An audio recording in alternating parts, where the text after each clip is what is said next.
Hi, Tom. Hi, everyone. Let me know if you can't hear me or if anything is glitchy, and we'll sort that out. But thank you for joining. Thanks for being here. Good morning, good afternoon, good evening. Happy time zone. And hopefully the weather's okay where you are. Or if it's rainy like it is here in BC, then we'll just have fun together and just get through the rain and the clouds. Hi, Inky. How's it going? And if you were in Brad's stream this morning and you made your way over here, thanks so much for joining. Grab a cup of coffee or tea or water or whatever your drink of choice. And today we're just going to have a little bit of fun with inks. I have some unboxing to do. And I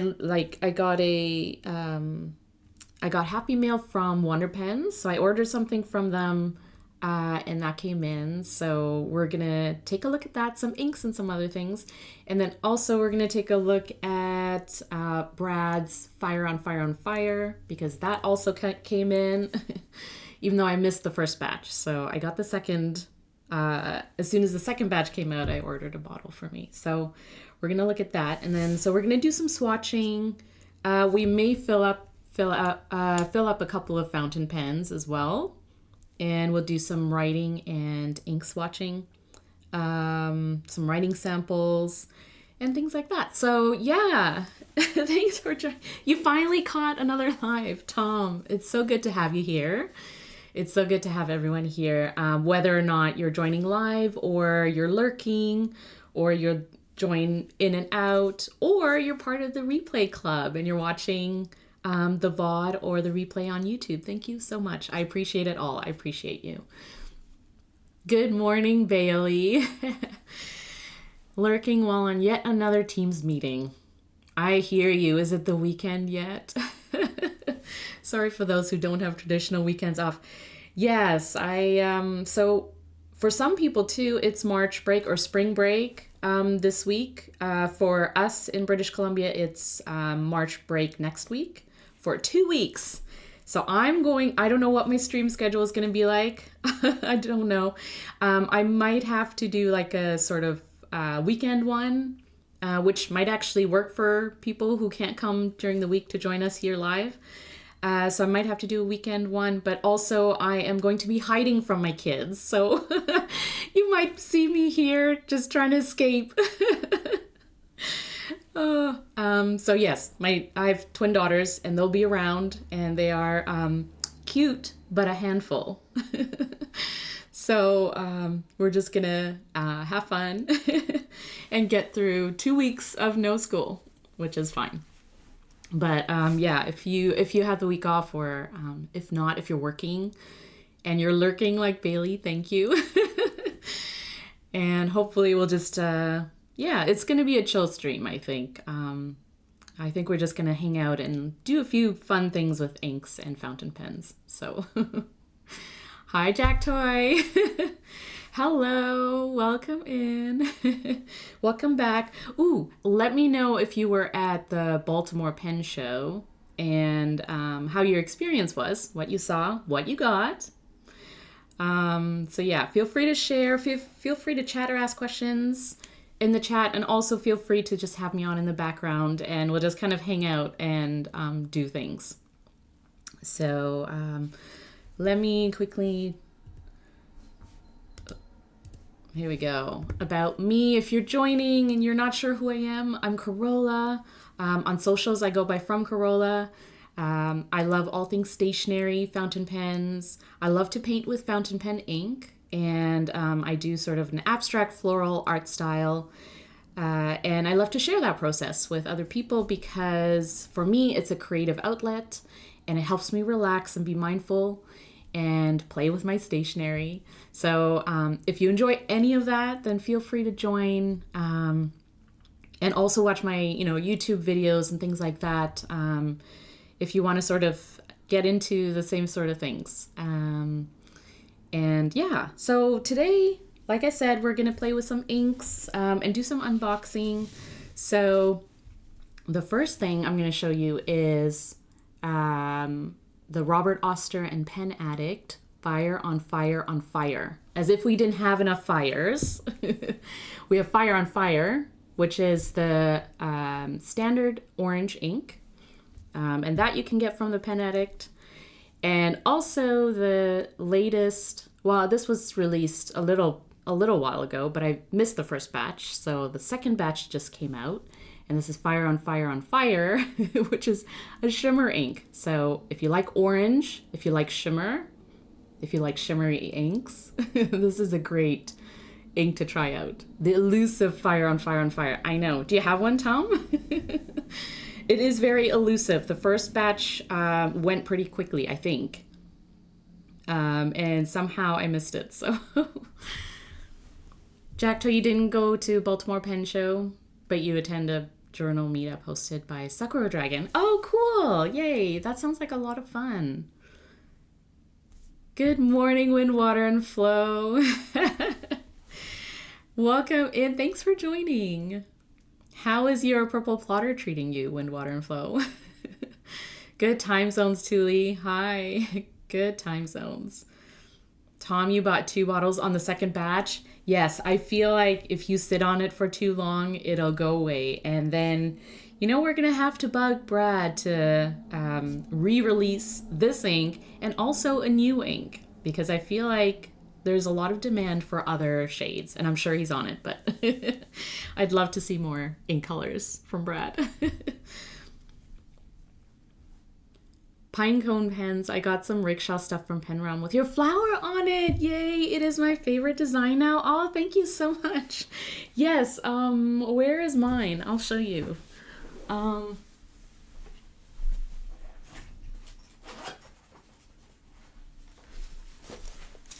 Yeah, so here's my rickshaw Sinclair, and I have it packed.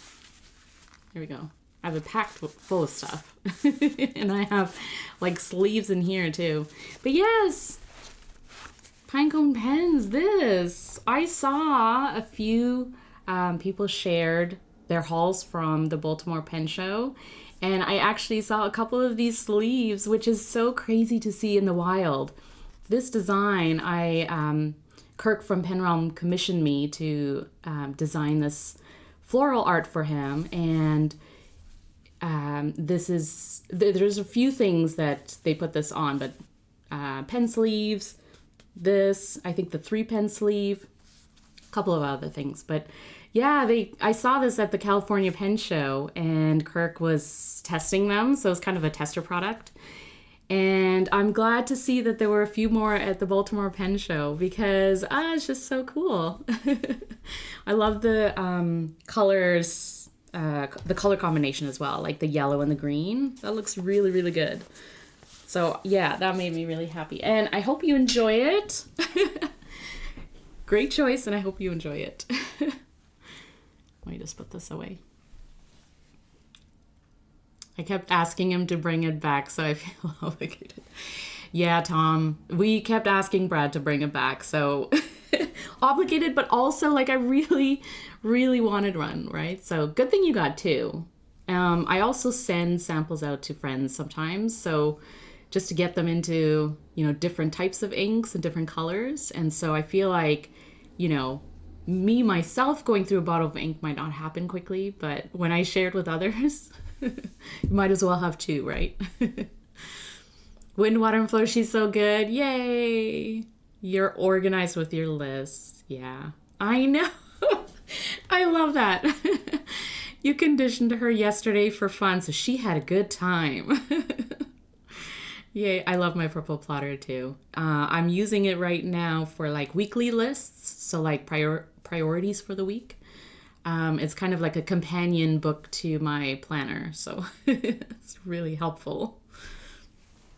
Tom, I'm actually always happy to support Brad in any way. Yes, because he is generous to the community. I feel like Brad gives so much, not just through like giveaways and like literally giving things away, but just like all the knowledge that he shares, his reviews, and being very supportive to the community as a whole. And yeah, it's very nice. Yes, my artwork in the wild. I always seem to have ink spill from Robert Oster bottles. Really? I have inks. I don't know if I've spilled ink per se, but I do get ink on my hands all the time. It doesn't matter what ink it is. I bit the bullet and purchased another marble vanishing point in green. Oh, cool. You can't get away from the capless style? Yeah, I have two. The marble vanishing point. That sounds interesting. Do you have a photo of it on Instagram? You'll have to share. Yeah, I have a couple of capless VPs, and I'm in the market for a nice gradient Decimo. So if you use a Decimo and you enjoy it, let me know, because I feel like I love the capless.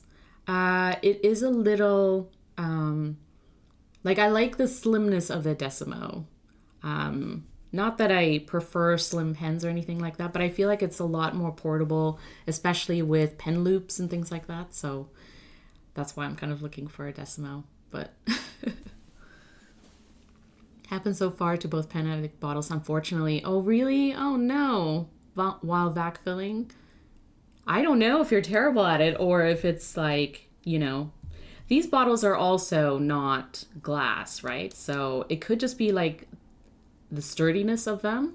As you're filling them, you know, it could move around. I feel like sometimes bottles that are a little bit stockier and made of glass, they just kind of like sit on your table, while these ones kind of move around a little bit. So that could be it too. Sending you a pic. Awesome. Yeah. Oh my gosh. Let me just double check.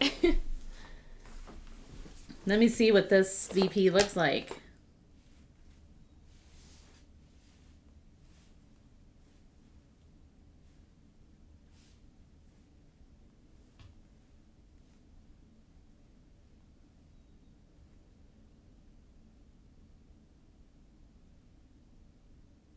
I like a good limited edition, or just like designs of the capless and Decimo that you can't find easily.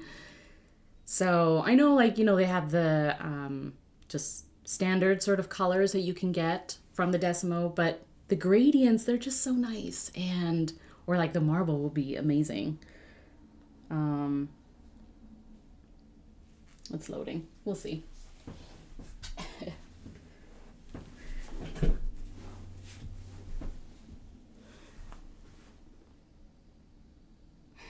Oh, yes, the putty. Yes, the sticky tack. That's a great idea, Wind, Water, and Flow. Stick bottles on top and have them sturdier on my desk. Oh, that's a great idea, actually. Because this one is also like, there's, you know, if you're sticking it on putty or a sticky tack or something like that, it would hold pretty well. Any tips for getting the Coffee Monsters pen rest before it sells out? She is releasing it in a few days, yes. So this Saturday, March 15th at 9 a.m. Pacific. You want to get one to match the new SD collab. Look, Tom, we are all there with you. I'm friends with Helen, and I still get anxious and, not anxious, I guess, but like nervously excited for releases. And I also sort of do the, you know, hop on, quickly grab things, check out. So you're just gonna have to be fast. So my recommendation would be, if you're going on the Coffee Monsters site, make sure you're logged in beforehand. Like, set everything up so that you're ready to hit checkout.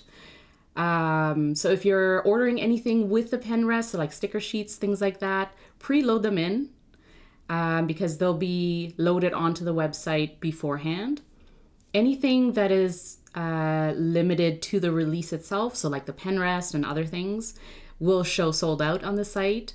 And then right on 9 o'clock or 12 Eastern, it will go live. So I would do like a hit refresh. As soon as you see that the sold out is out or gone, just, you know, hit buy now or whatever, and it will add it to your cart.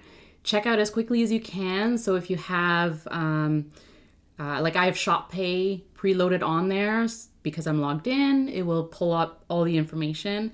Don't forget the 15% off discount.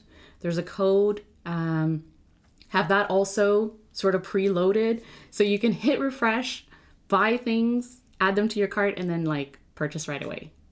And I find that also Helen's really good with her inventory, so it shouldn't sell out in like mere seconds, which it used to. Like a year ago, I remember having to like, be there on the dot, and then things would sell out within seconds. And it's gotten a lot it's gotten a lot better in terms of just like inventory being available for a little bit longer. So you should be okay. There is a code, Tom. I don't know offhand right now what it is, but there is one, and it should be available on Helen's Instagram, if you follow her on Instagram. Or I'll have that information on Friday. So I'll be streaming on Friday. If you can join, and I'll let you know then all the information, because I will be there on Saturday to check out some things too. The pen rest is very, very cute. I saw it in person. Blob. It's called the emoji blob. And it's heavyweight. Like it's pretty weighted. And it has sort of like a velvety texture on the bottom, right? So that you don't scratch up your desk. It's very well made. Feels really good. And I even put my big Skogsy Choya on it, which is my big chunky pen.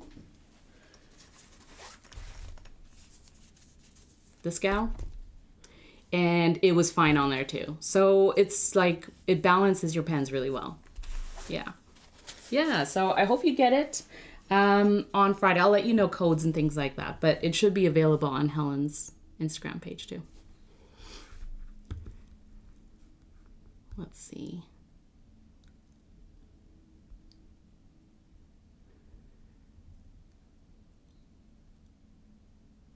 My only tip is to get in like a few minutes before and refresh right when it, yes, exactly, Bailey.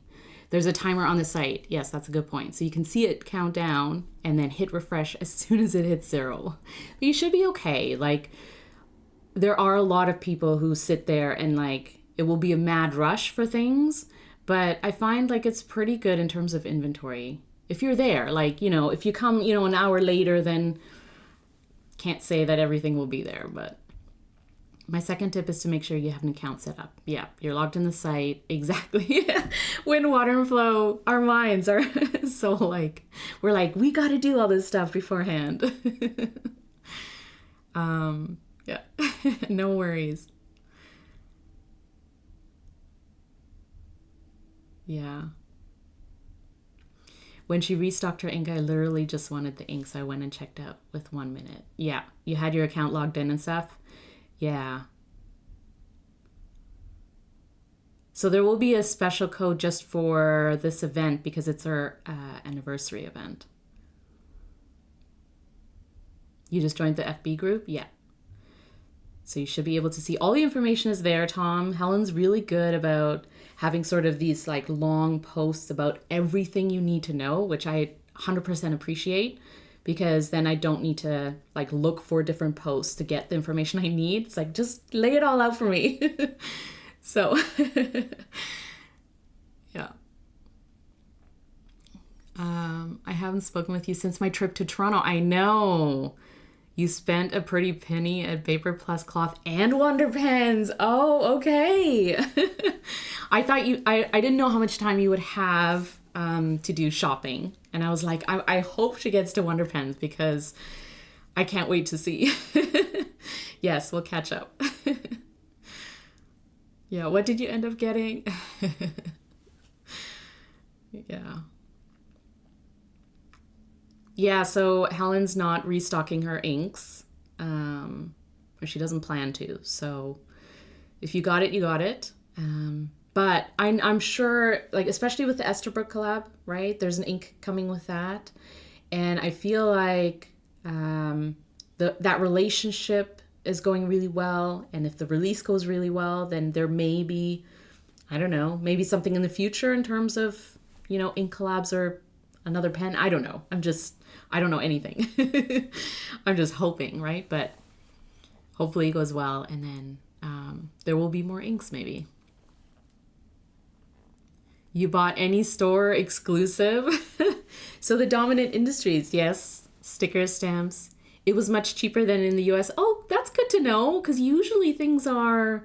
Oh yeah, it's actually a better deal for you because you have American dollars. But usually, like, it depends on things that are imported and stuff. Sometimes tend to be more expensive in Canada, but their exclusive stuff between like Dominant Industry and Wonder Pens and stuff like that, definitely worth getting when you're here.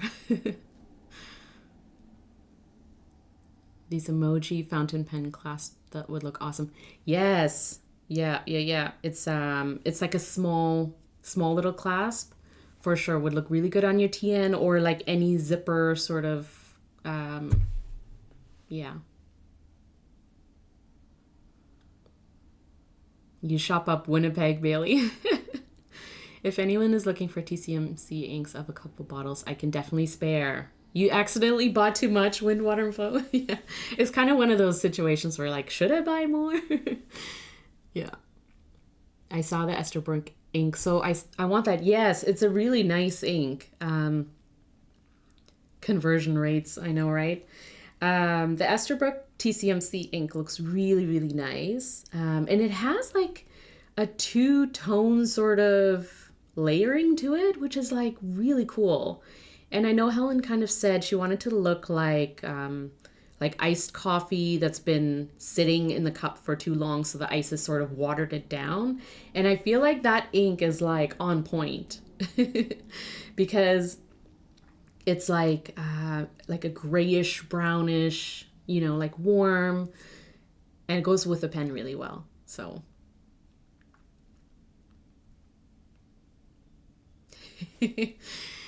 yes, DM Wind, Water, and Flow if you want the ink. Your only regret was not getting the brown one from Robert Oster, but oh well, yeah. You have your favorite brown ink, Tatcha. I don't know if I've seen that, but she's really talented. Yes, I 100% agree. She's very talented. That's not gonna work for me.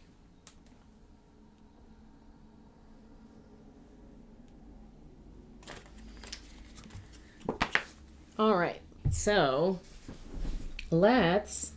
okay, so we'll swatch this. I have not tried it, Bailey. Now I need to look it up though. Yeah, that's a good idea. Wind, Water, and Flow. Split it into vials, send for fun. Oh, that's awesome. That's really nice of you to do. Since we're talking about Wonder Pens, let me show you what what I got from let's do it this way. So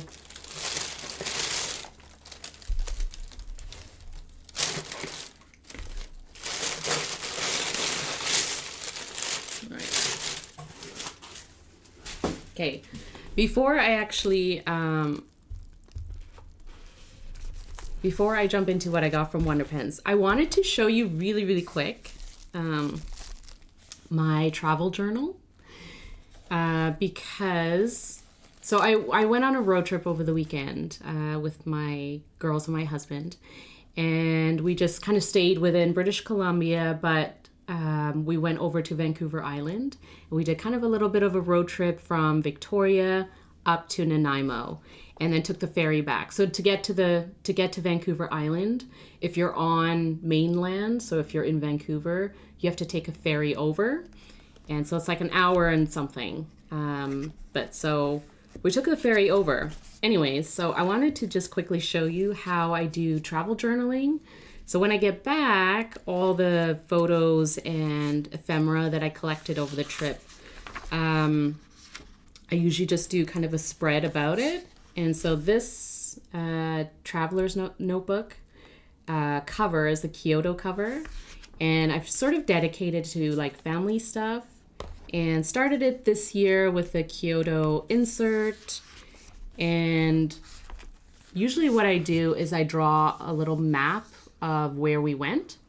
And so for me, like this would be Vancouver here somewhere. And you kind of have to take the ferry over to Victoria, which is what we did. And then we drove up to Nanaimo, past Ladysmith, which is where Pamela Anderson now lives. So fun fact. And so, yeah, just a photo on the ferry. And then the first day, so we left on Friday, the first day when we got there, we checked into the hotel and then walked down to the harbor, which is very, very beautiful. If you've been to Victoria, if you've been to anywhere in Vancouver, it's very beautiful. It's very scenic. In Victoria is the BC Legislative Building. So that's where our premier and legislative staff work. And so that's what they sort of lit up at night, as well as like along the harbor, it was lit up, which is really nice. And so, yeah, just some photos from there. And then these washi are from La Dolce Vita, which I love. I love that designer. Some more. And these stamps are from Everyday Explorers. And I think this is actually the collab with Abby C. And I got these stamps, so like a few of these in this stamp sheet. And yes, I just stamped it, wrote a little bit. We went to Jackson Brothers, which is a coffee shop. Then we went to a trampoline park for the girls. Had Nanaimo bar in Nanaimo, which you kind of have to do. If you've never tried a Nanaimo bar, it is so good. So creamy, so nice, especially if you like coconut and chocolate. That's kind of a thing to do. So yeah, that's just my travel spread. A little bit of travel journaling. And it's a fun way to like commemorate and also document travels and just like experiences that you have. And I find that the Traveler's Notebook is really, really handy for that because it doesn't need to be like a thick book-bound book, right? It could just be a thin insert that you kind of just document your travels in. And I like kind of doing that in a fun way, so. You've been curious about the Tuna and Olives one, Bailey? I'm just scrolling back in chat. Hi, Fountain Venues. Hi, Wendy Sue. Welcome. Do you use one insert for each trip or do you do multiple trips in one insert? The second one, Bailey. I use one insert for typically a whole year of trips, but if it's like if I run out in one insert, I'll just pop in another insert. And I also have a separate insert for trips that I do solo. So, for example, the pen shows, I have an insert that's just for me. So any trips that I take, I put into a different insert. And then this one is just like for family trips. Victoria's amazing, and I love Vancouver too. Yeah, I agree, Tom. I've been living in BC for almost 5 years now. I'm originally from Toronto, lived there, Ontario, lived there for 30 plus years. And then 5 years ago, we moved to BC, to Vancouver area. And so I've been, we've been exploring and just like, it is beautiful out here. The West Coast is really nice. I'm an East Coast girl, but the West Coast is really nice. I love it. I hope to get out to Vancouver and the West Coast one day. Yeah, Bailey, you should. You should. It's very beautiful. You've never traveled further than Wyoming, Colorado area.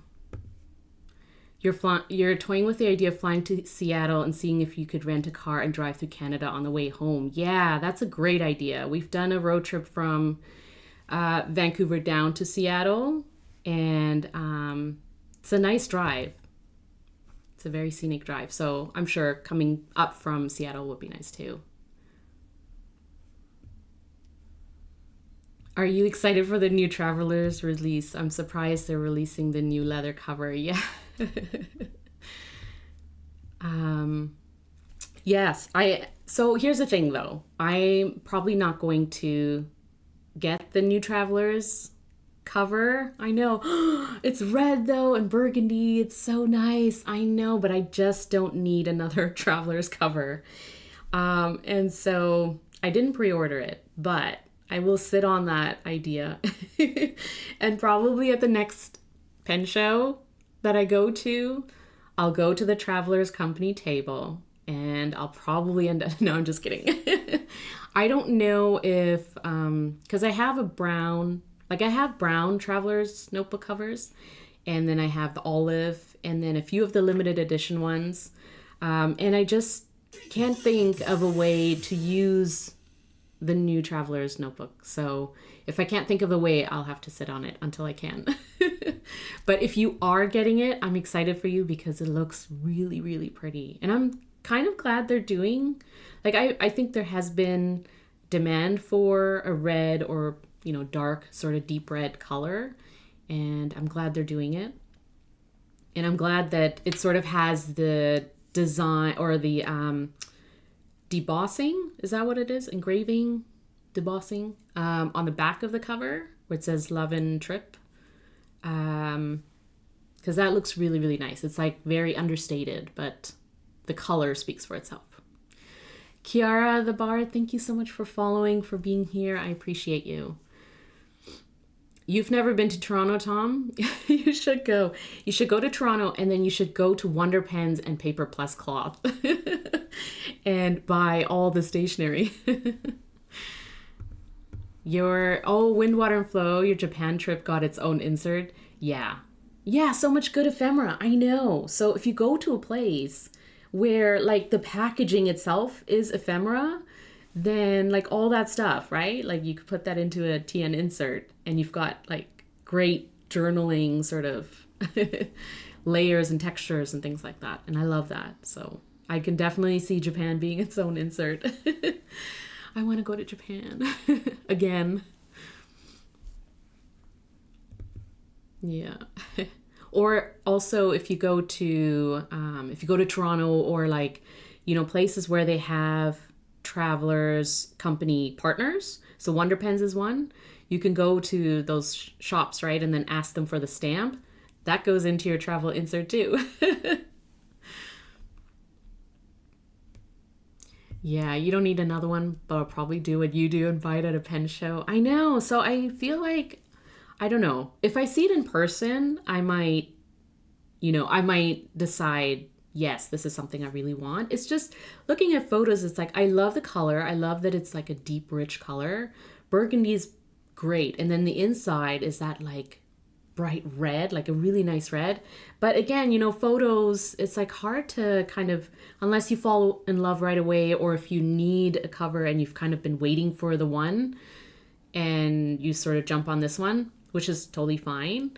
But yes, if you don't really have a need for it, it's like one of those things, like, should you get it just because, right? But with Travelers, they're going to have another new cover, you know, at some point again. And so it's like, do I wait until the next one? Because I'm not going to collect them all like Plotter. I'm not going to do that.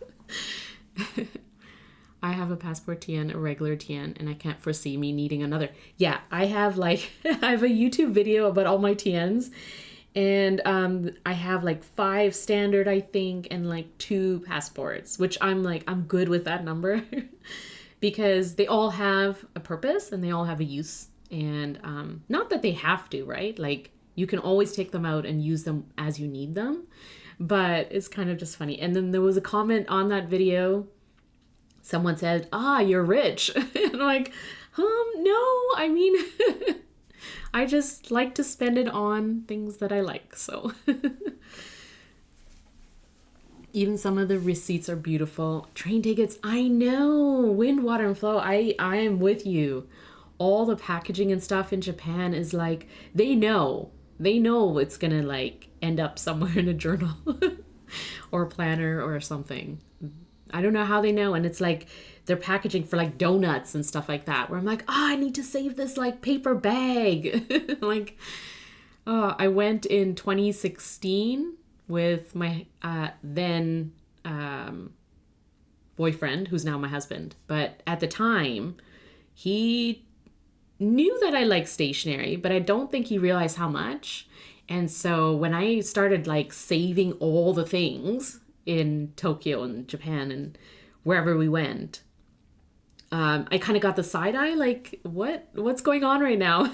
And I was like, I have to journal about my trips, right? Like, I have to throw this into my TN. And so I'm glad that my husband didn't run away from me, because Japan's one of those places where you end up saving all of the packaging, all of the things, especially if you're into like collage journaling and stuff, because not only are they beautiful, but the textures are just amazing and they look great when you layer them. Hi, Gamma Gamma. Hi, Eric. Welcome. I can't wait to hear your podcast episode with Brad this week. If you all haven't, it came out this morning, so if you haven't listened to it, make sure you check out Brad's podcast because Gamma Gamma is in it. I can't wait. Japan is amazing. I know. Oh, so when I went in 2016, I was just getting into traveler's notebooks. Like I didn't have any. And I was like, well, Japan's like the best place to get one. And I ended up getting a passport traveler's notebook there. And it is the original like Midori one. So on the back, it's like, it has the Midori stamp and stuff. And ever since then, right, like they're now Traveler's Company. And so they have the different stamping on the back. And so that's my like OG TN. And so every time I see a passport TN cover, I'm kind of like, oh, like I have the OG one and it's brown. And if I need to use it, it's there. Eric is famous. Eric also, did it come out this week? Your YouTube 20 questions interview with Alexandra. If you haven't seen that, go check that out because Eric has asked 20 questions about pens and fountain pens and stuff like that. And it is Monday. It came out Monday. Yeah, it is really good. I love how some of those questions you were just like, you had to think for a little bit, right? Like sometimes we're asked questions about fountain pens, like your favorite ink or inks that you don't like. And you're kind of like, oh, I have to think about this. You're hosting SNL? Yeah, I figured. I mean, it's only up from here. You've done everything. You've been everywhere. Big week. Olive Octopus. Hi. Yes, big week. You have a lot to catch up on. There's so much out there. And I am so happy for our community because I feel like we're just like, we're doing a lot of sharing. Like I feel like there's so much. A lot of people are doing lives now on YouTube, on Twitch, on Instagram, and there's videos, YouTube videos like the 20 questions. I don't know when my spoiler alert, I also did it, but I don't know when it's coming out. But like go to Alexandra, I think it's like Art Insanity. Alexandra's Art Insanity. Go to her YouTube and she's got like a bunch of different interview videos, including Helen, like all the content this week. Yes, Inky Ponies. If you have ink ponies, send it. I think I have one more photo to send to you, Olive Octopus, with ink ponies. But oh, you did yours too. Yours is April 7th. Oh, yes, I saw it. Did I see it? I think so. Yeah, all the good content, honestly. Oh, yes, Eric is Gamma Gamma. Also, does Brad pronounce... Is it Gamma Gamma? Are we pronouncing it correctly? I have to listen to the podcast episode because I feel like Brad... The way Brad pronounces things, I just, like, copy it. And then it's like... Oh, fountain pen news. You just got a Midori Travelers at the thrift store recently? What? That is a great find. Congrats. That's awesome. Wind, water, and flow. You're also growing and hopefully know how to spend your money. Yes. So you can do whatever you want. I can do whatever I want. You earned the right after 40 years to buy your own toys. Did we earn that right? Are we responsible 40-year-olds or 40 plus or whatever? I know. No, I mean, we are responsible, right? Like, I think as we sort of learn the things that we like in stationery, whether it's inks, pens, notebooks, or all of them, especially for me, like I love all things stationery. So I'm into planners and journals and books and paper and inks and pens and all the things.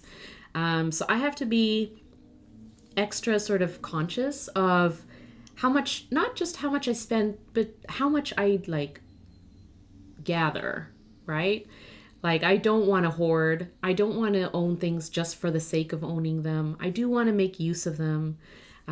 Because stuff is meant to be enjoyed, right? So, and stuff is meant to be used.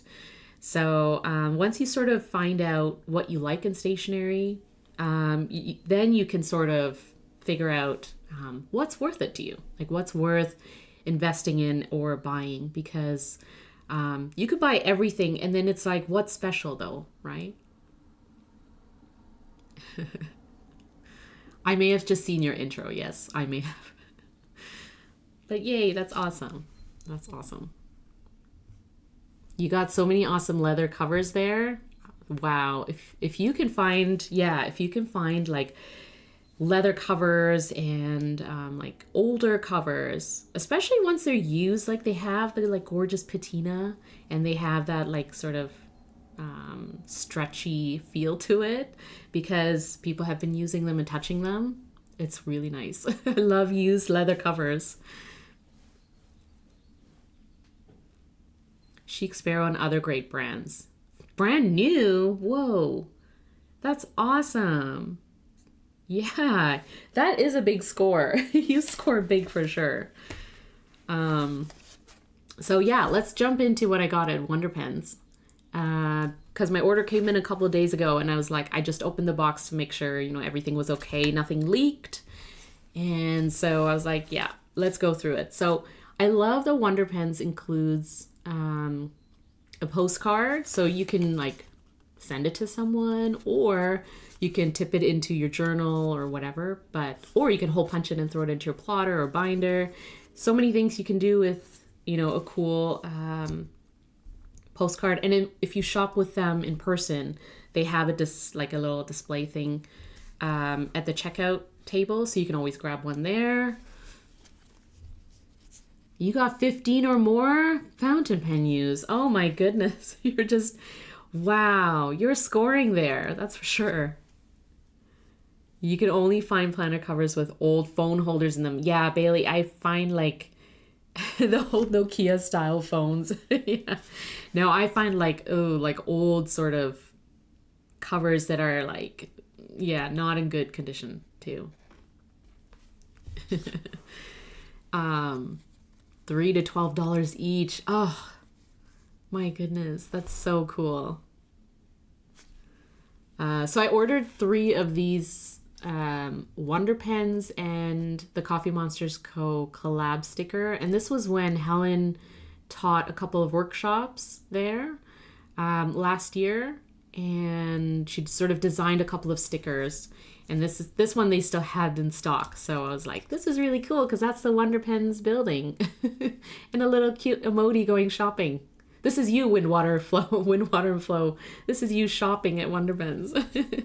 So cute. So. So 4 things that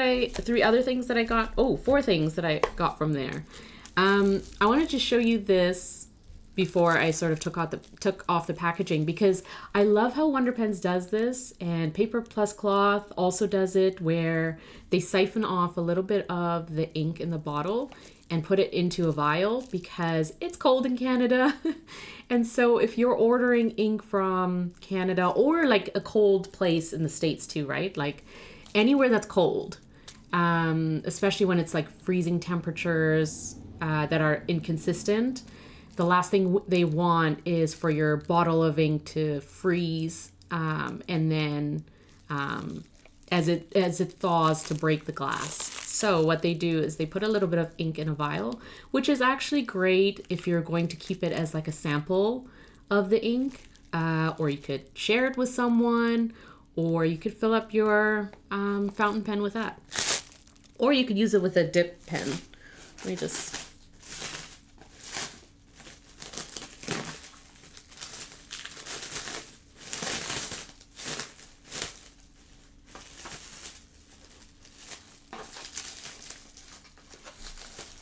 It's very well wrapped. So this one is Chicken in the Sky with Diamonds.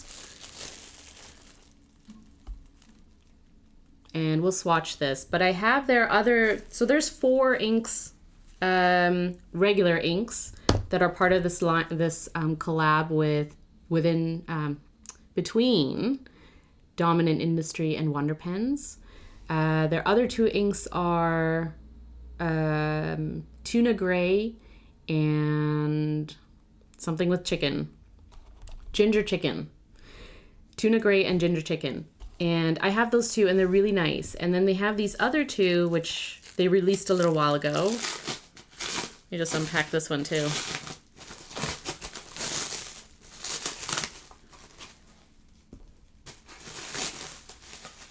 There we go. Tuna and Olives. And then they had at Scriptus, which is the Toronto Pen Show, they had, I forget which ones they were, but I think they had 2 shimmer ink versions of inks that they already had in their standard line.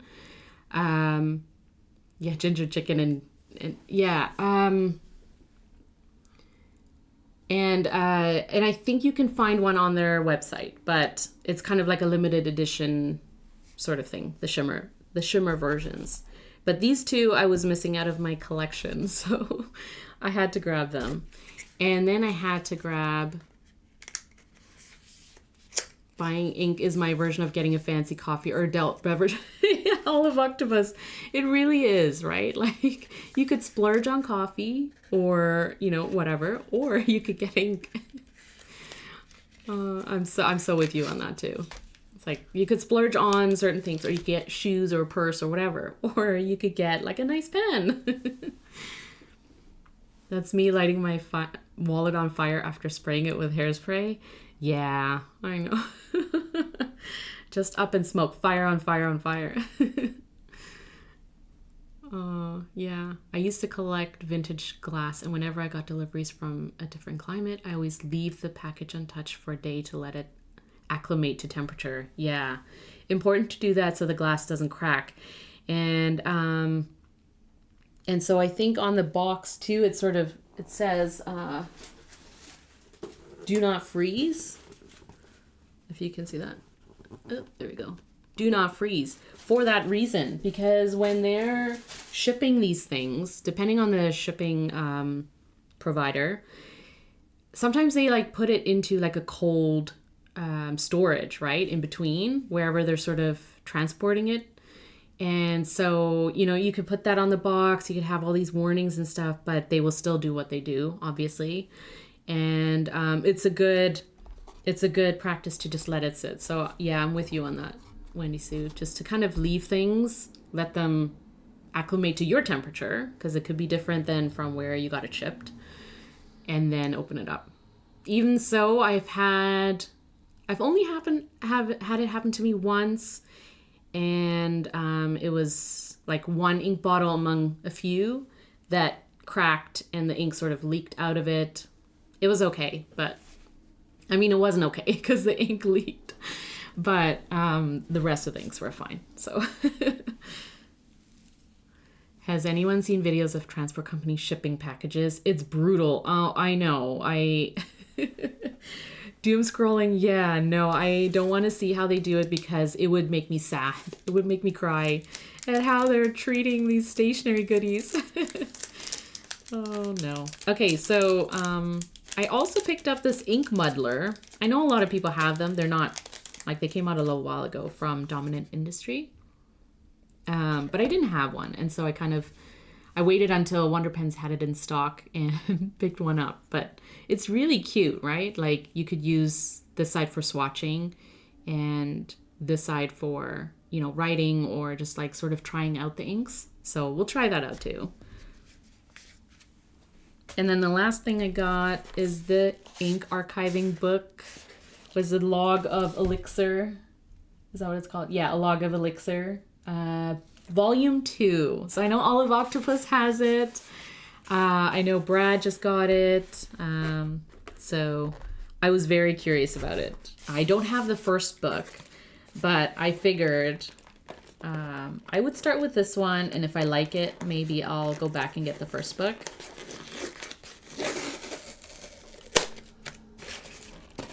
But so far, the pages that I've watched Olive Octopus doing some painting in it, and I like the pages. Like, they actually look really good, so. Cats. Any pages that have cats in them are good.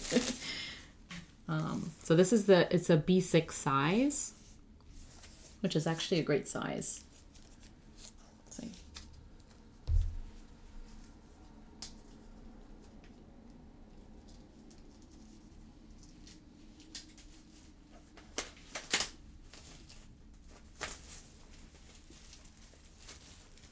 Oh. Good. We got it. I was trying to wait for warmer weather to do gourmet pens order. But with this, I went ahead and placed an order. I mean, look, if it's not weather, it's going to be something else that will get you. So you might as well. Yeah. It looks like temperatures are getting a little bit warmer. It's getting a little bit nicer. We're going into spring, but it's also wetter. So, I mean, who knows? Who knows? That reminds me, I did find a glass dip pen at the store in the cities when we went. Oh, you did? That's awesome, Bailey. They only had one brand, though. Okay. So they stock based on customers' demand. Yes.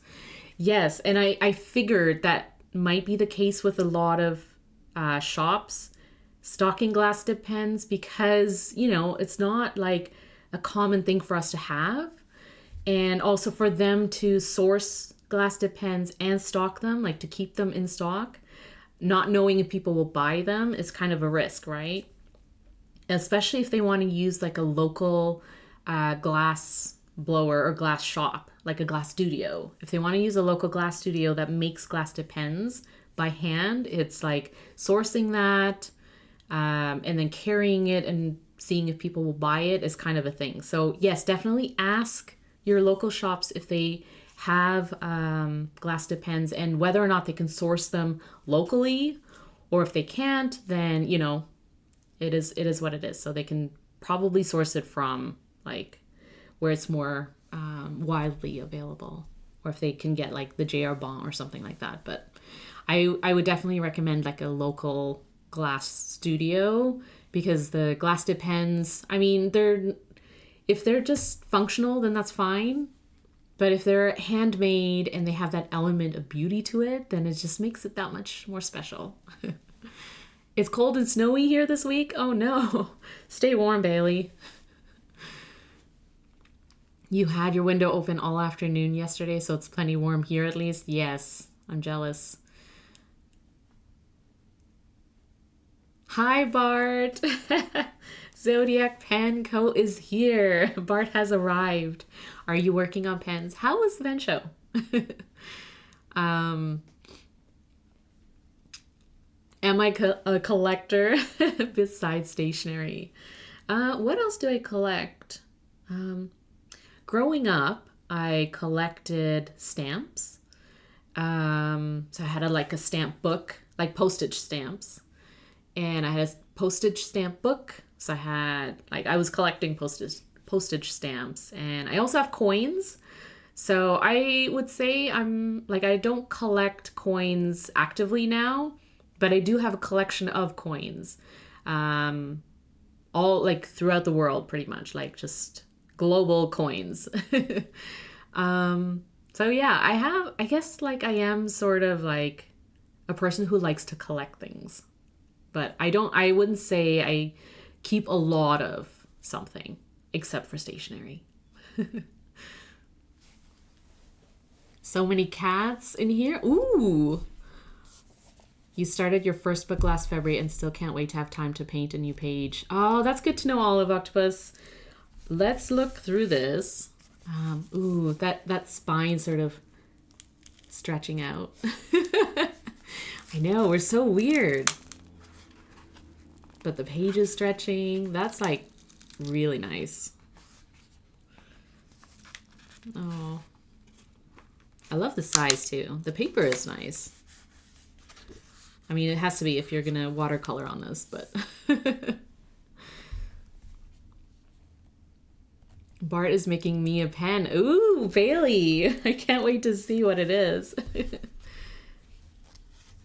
Yeah, these aren't locally sourced, but I did let them know it would be great to have more options. Yeah, that's a good way of doing it, Bailey, is, you know, letting them know that you're interested, so that they can sort of go back and see where they can source them from. Shipping day currently, but pen makers soon enough. That's awesome. Yeah, get those pens out, Bart. And he's making you one too, Fountain Pen News. Yay! That's awesome. I did see Mike, Independence Mike, got a Capricorn model in that like brownish, honey brown, yellow, gold, amber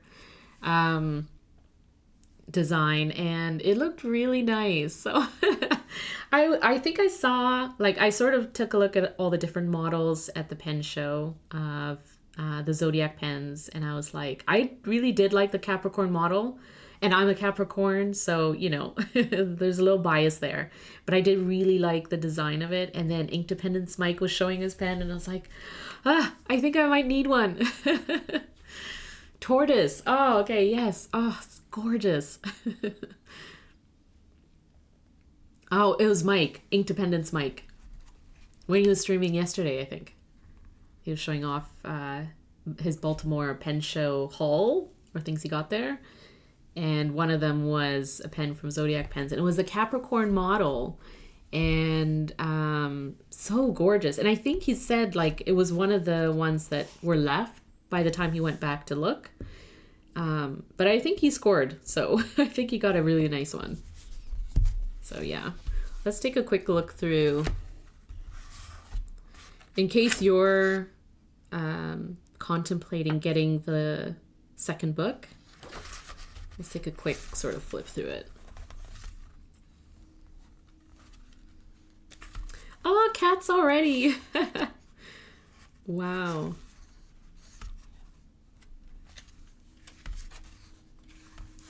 That's cool. There's a lot of elements. Oh, more cats. Yeah, I love it.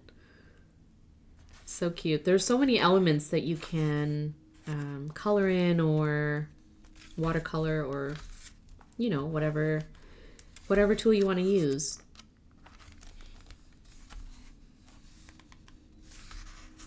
Teacups. Cats on books. Oh no, that's amazing. Oh, I can't wait. We're gonna have to, like, we're gonna have to tackle this. Just like Olive Octopus is doing. It's just taking one page at a time. Oh, wow. I can't wait to... Oh, and then I love how there's, like, pages in the back for swatches of, like, the inks you're using and stuff. Ooh, and then blank pages. Even cooler. Oh, that's awesome. So, yeah, that's awesome. They've really made use of the space that each page has. How cool. I love the feel of the paper, too. It doesn't turn me off. Yeah, I want the book just because of the cats alone. I didn't realize how many, like, cat designs there would be in there. I think I saw a couple of pages that Olive Octopus showed, and kind of decided. I was like, okay, well, I'm gonna give it a go. So I didn't realize how many cats were in here, but I love it. Yay. Cats for the win.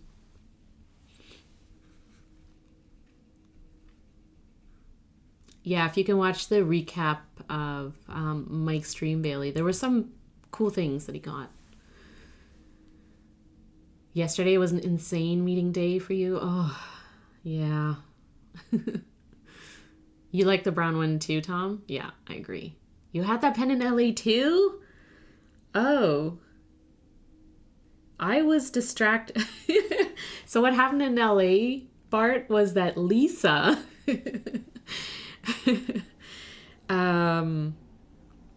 was distracting me with all the like fun, vibrant colored ones. And I was like legit trying to like, yeah, I was looking at all of the models and I was like, these are so good. And we just like, we're looking at each one going, no, this one. And then this one. No, this one. They're all so pretty. Yeah, blame Lisa. It's because she's not here. Oh. No, Lisa's amazing. We had a great chat. And then she also like walked me through all the models because I was like, this is my first time. That was my first time like actually stopping at the table and looking at all the pens. And meeting Bart. So yeah, Lisa walked me through all the models and I kind of went back to the Capricorn one. She's fired from future shows. She did almost sell me on a pen, but honestly, I was like so overwhelmed, right? Like with all the choices, because I was like, I want to buy them all. And that would not be responsible of me. So yeah, I was kind of trying to decide like what would I go for, right? And then I was like, I have to go. I have to come back.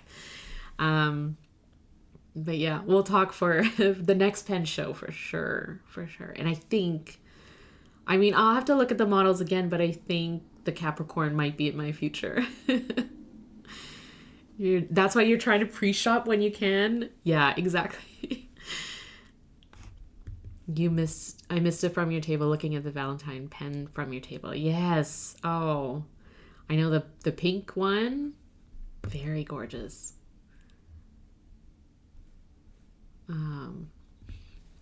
I like the Mooncats page. Need to pull a group of moon theme inks for that one. Oh, yeah. So I haven't decided how I want to tackle the pages in here. This is also my first time flipping through it, so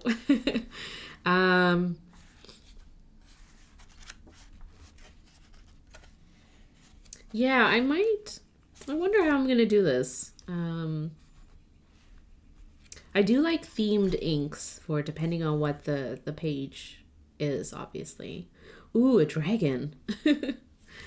That's cool. I like that. Dragon eggs. Yeah, so like apples and, snakes and stuff like that. So I really like that page with the cats on the books. I feel like that might be my first page. And it's somewhere in here. This is it. This might be my first one. Because I love it. It's so cute and so accurate. Like, why do cats do that? Especially if it's like a stack of your journals and you're ready to journal and you go to your stack and your cat is sitting on it. Or your pet. Oh, the birds are cute too. Yeah, this might be my first one. So I'll probably pull inks that are earthy, book related. Cats. So cute. I have 2 gorgeous Capricorns currently. Ooh! So let me know if you want photos. I would love to see Zodiac, but there's the thing about shipping. So that's why I said at the next pen show. Pen shows are overwhelming with... Oh, I also like to it's not just about shipping, right? Like ordering maker pens and stuff. I actually love the experience of talking to independent pen makers because I feel like connecting a story and a personality and like actual passion for the hobby to the pen that I bought, there's some sort of link there, I think, in my mind that makes the pen even more special. So at the California Pen Show, I went to see Zach at Skogsy Pens because I also love his pens, and kind of asked about the pens that he had on the table, like, just talk to me about pens. And he sort of showed me the things that he had on the table. And I picked a pen that I normally probably wouldn't, because not only was it chunky, right? It's the, not only is it a chunky pen, but it's also like, it's black, right? And it kind of like, if I saw this online, or, I just sort of like, yeah, if I saw it online, I would probably just scroll past. But then, then I saw the grip section, and then just like talking to Zach about how chunky pens are actually really comfortable for, for you to hold, and the balance of them, and how they sort of help with alleviating, if you grip your pens too tight, it sort of helps alleviate that pressure that you put on a pen by doing that. And it sort of relaxes your hand, relaxes your writing. So for me, I do a lot of like long form journaling, and just to like get my thoughts out. And so I tend to go for a pen that I can do long sessions with, and it doesn't, sort of cramp my hand. And yeah, so that's why, they relax your hand. Yeah.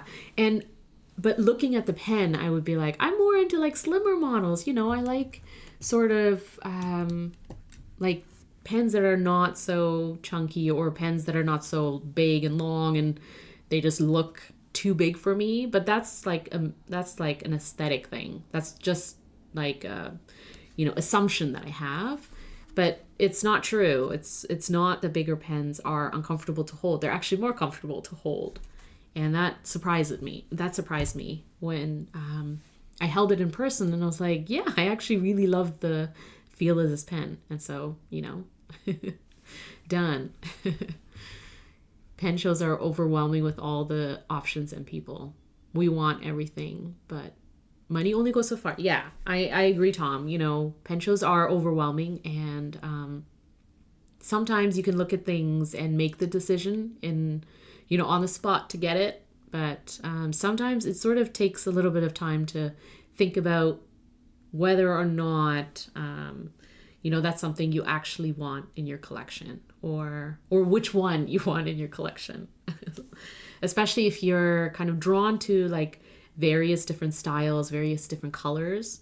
Like I love bright pens, they're like nice and happy and cheery. But at the same time, I also like, understated colors and soothing colors. So for me, it's kind of like a balance of colors. And like for inks, for pens, I sort of do, I have bright and cheery, but I also have to have like the earthy, cooling, calming colors. I was determined to buy the Kobe inks at the show. I know, Tom, they were sold out.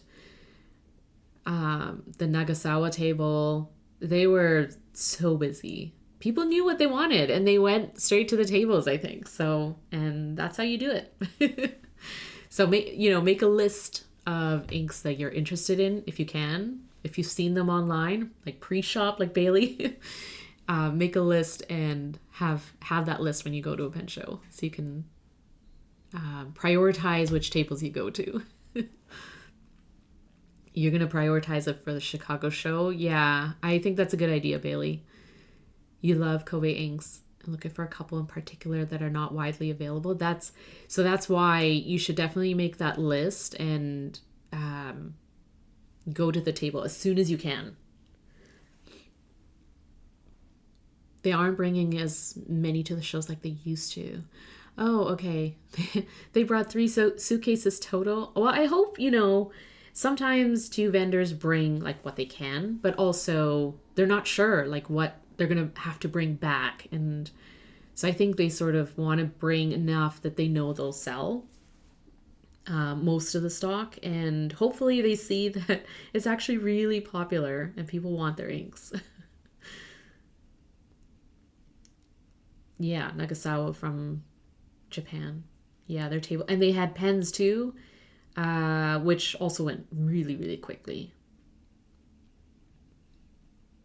I wonder if other vendors, yeah, I'm not sure if other vendors might have some, like drum ghouls or I don't know. You're waiting for the Chicago vendor list to come out? Yeah, it's going to be a great list, I think. What's my next pen show, Gamma Gamma? It might it might be Portland if I can plan it as a road trip.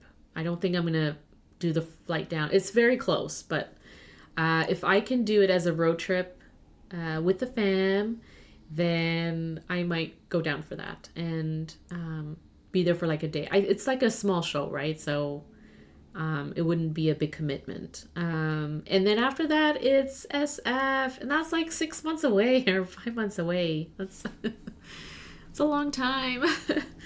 um, Van S carries stuff from Nagasao. Oh, that's good to know, Olive Octopus. So yeah, Portland, SF.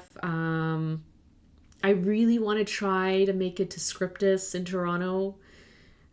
Support some Canadian pen shows because I want more Canadian pen shows. But it's a 1 day pen show. It's a 1 day show at Scriptus if you've been. I think Montreal is having one too soon. It's a 1 day thing, and it's like, for me, it's a flight, right? So I have to fly to Toronto, even though I have family there. So, I can stay with them and stuff. It's still, getting over there for a day and then sort of planning out a trip of like, being there for a little bit longer to make it worth flying out at that time. So if I can add on like family time and like seeing friends and stuff like that, then it's 100% worth it to me. But it's just the timing of when it is. So yeah. Yay, SF! Planning to save up. Yeah, it sounds like I'm going to be saving up for a Zodiac pen, and quite a few things actually. I'm already saving up. I already started my wish list as soon as I came back from California, the California Pen Show. I started a wish list for SF. So that's just how it goes. That's kind of fun though, a 1 day show. Yeah, the only thing is it's like literally 6 hours and it's open to everyone, right?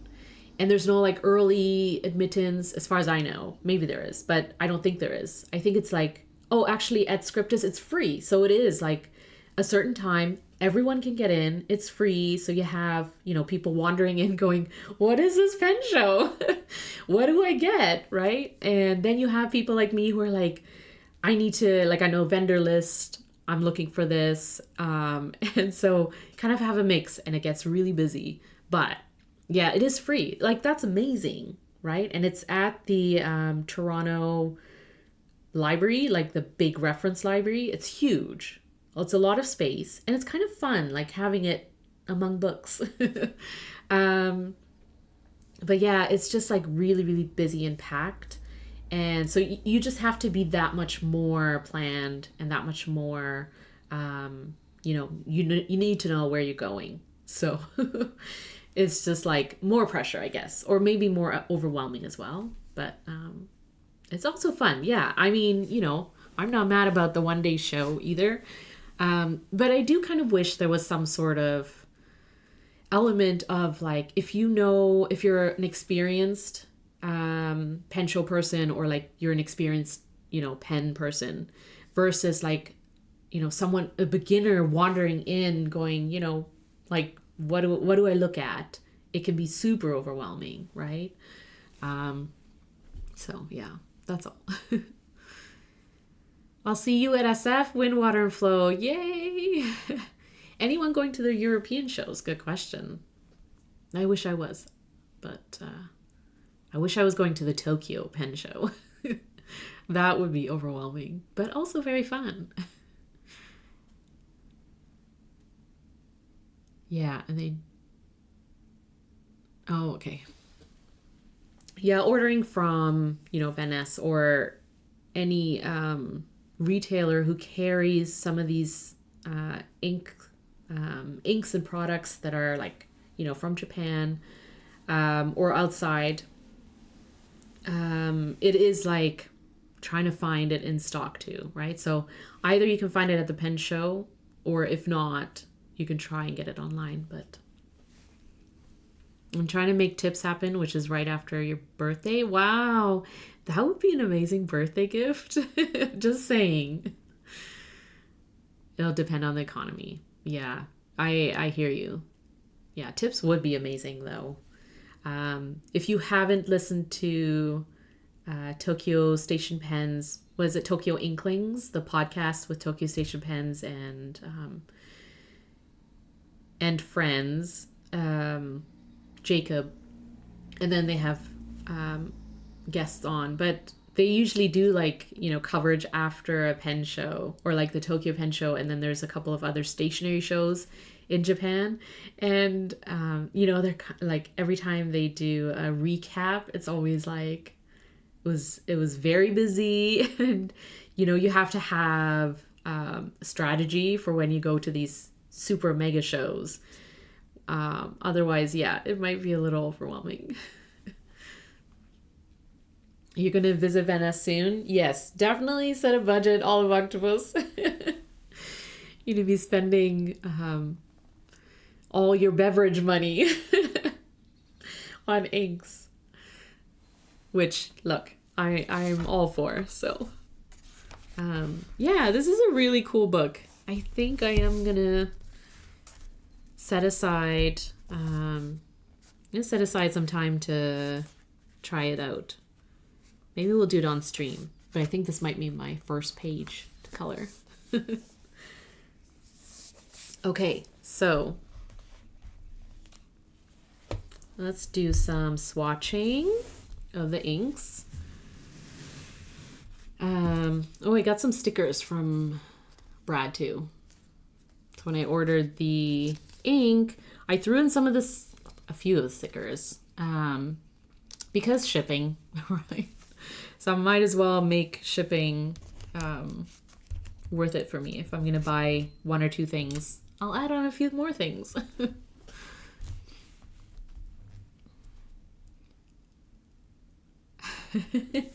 Perhaps we should hand over all our cards and cash to someone else more responsible. Who's more responsible? The Arkansas show is small, but I think it will be fun. Is that your next show, Olive Octopus, the Arkansas show? And then after that, is it Atlanta? Is that the next sort of bigger? On average, how much is shipping from US to Canada?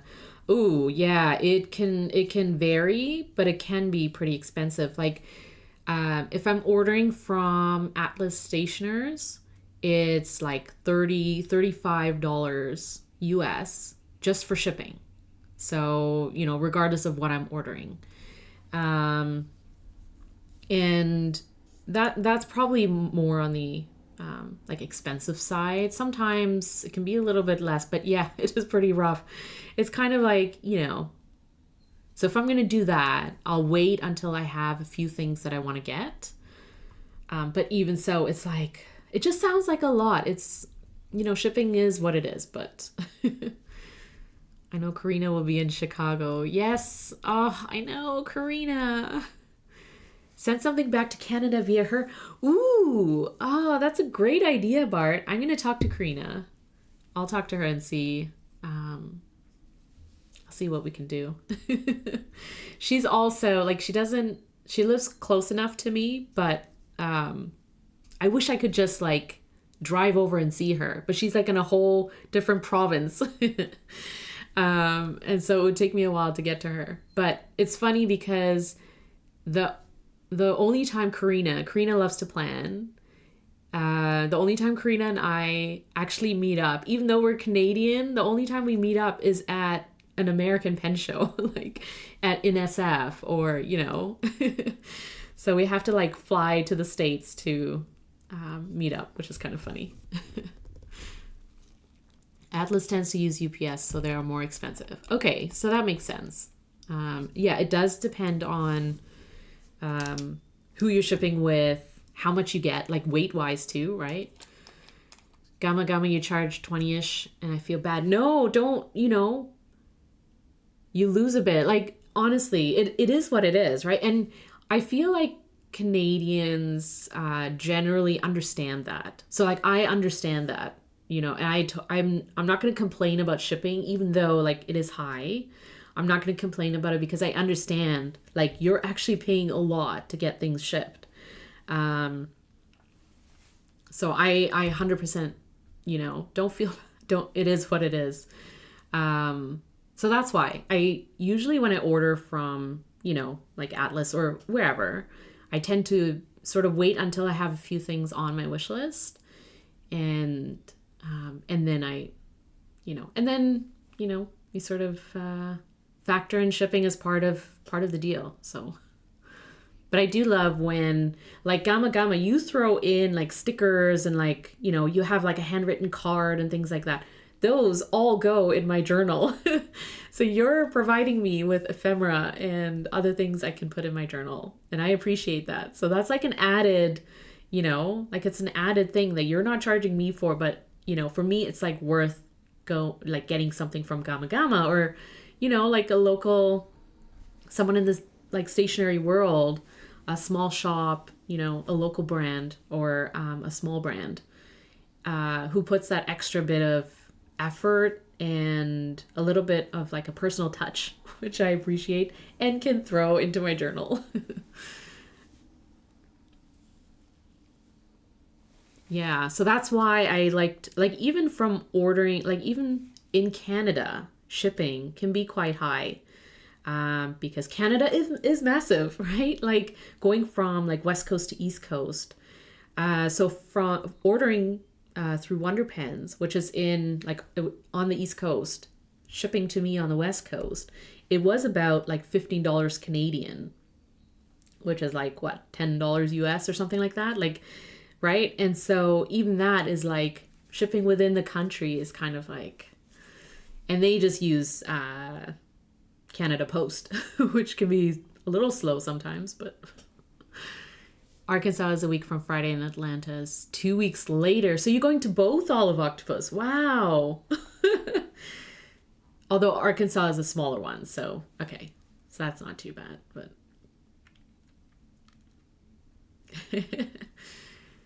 you use USPS priority. Is USPS better than UPS generally? I think so, right? Like that's what I've heard. I love your Monday videos. Yes, Tom. Gamma Gamma did a really good job. It was also kind of funny. Lisa Van Ness was sharing about how bad some of the shipping delays and issues have been. Yes, it's been rough for small businesses in particular. I totally agree. And Canada Post, I'll do this while I'm talking. Canada Post had a strike for a month in December, which just like messed things up a lot. And look, you know, it is what it is, striking, and you know, but, and like I do love our mail people, our delivery people. They are great to work with, and they're great, you know, but just that in general made things a lot harder for small businesses here, shipping things out. I know Helen had a bit of a hard time with that, right? Like trying to cater to people who expect, you know, when they order stuff, they'll get it in a reasonable amount of time. And so that was tough. And then I know UPS had some sort of issue, I guess, because, you know, because of the Canada Post strike, they decided they weren't going to deliver to Canada in January or something like that, December, January. And so what happened was they were sending things back. So I had, you know, like envelopes or like things that were being sent from, you know, the States to Canada, and they were just being turned back. So it was like undeliverable or something like that. And I think that was a little bit into January. And I think like Brad had mail that was sent back to him for whatever reason. You know, and so, yeah, I agree. I think it's tough. So like Van Ness having issues with deliveries and getting packages out and stuff like that. I know local. And then, you know, the state of affair of things that are happening right now. Puts a big question mark for small businesses, right? Who are just like trying to figure out how much to charge for things, how to incorporate, additional taxes and other things, and then how shipping is going to work, like who they're going to ship with, and hopefully things are not going to be sent back, right? So it's a lot of stress for small businesses, which isn't fair. It's not fun. And so if we can support small businesses, if we can support local shops, local businesses, brands we love, shops we love, if we can support within the community, then it's a good thing. And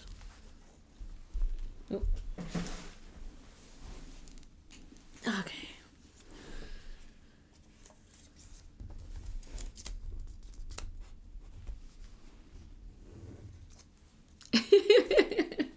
I just saw your comment, Tom. Your puppy snores always make me smile. I love that about Eric's videos. The little puppy snores in the background. You're like, oh, it's so soothing somehow, right? Like the background noise of puppy snoring. So cute. Yeah, it's not the small business's fault when there's shipping delays or additional fees or things like that, which is like totally out of their control, right?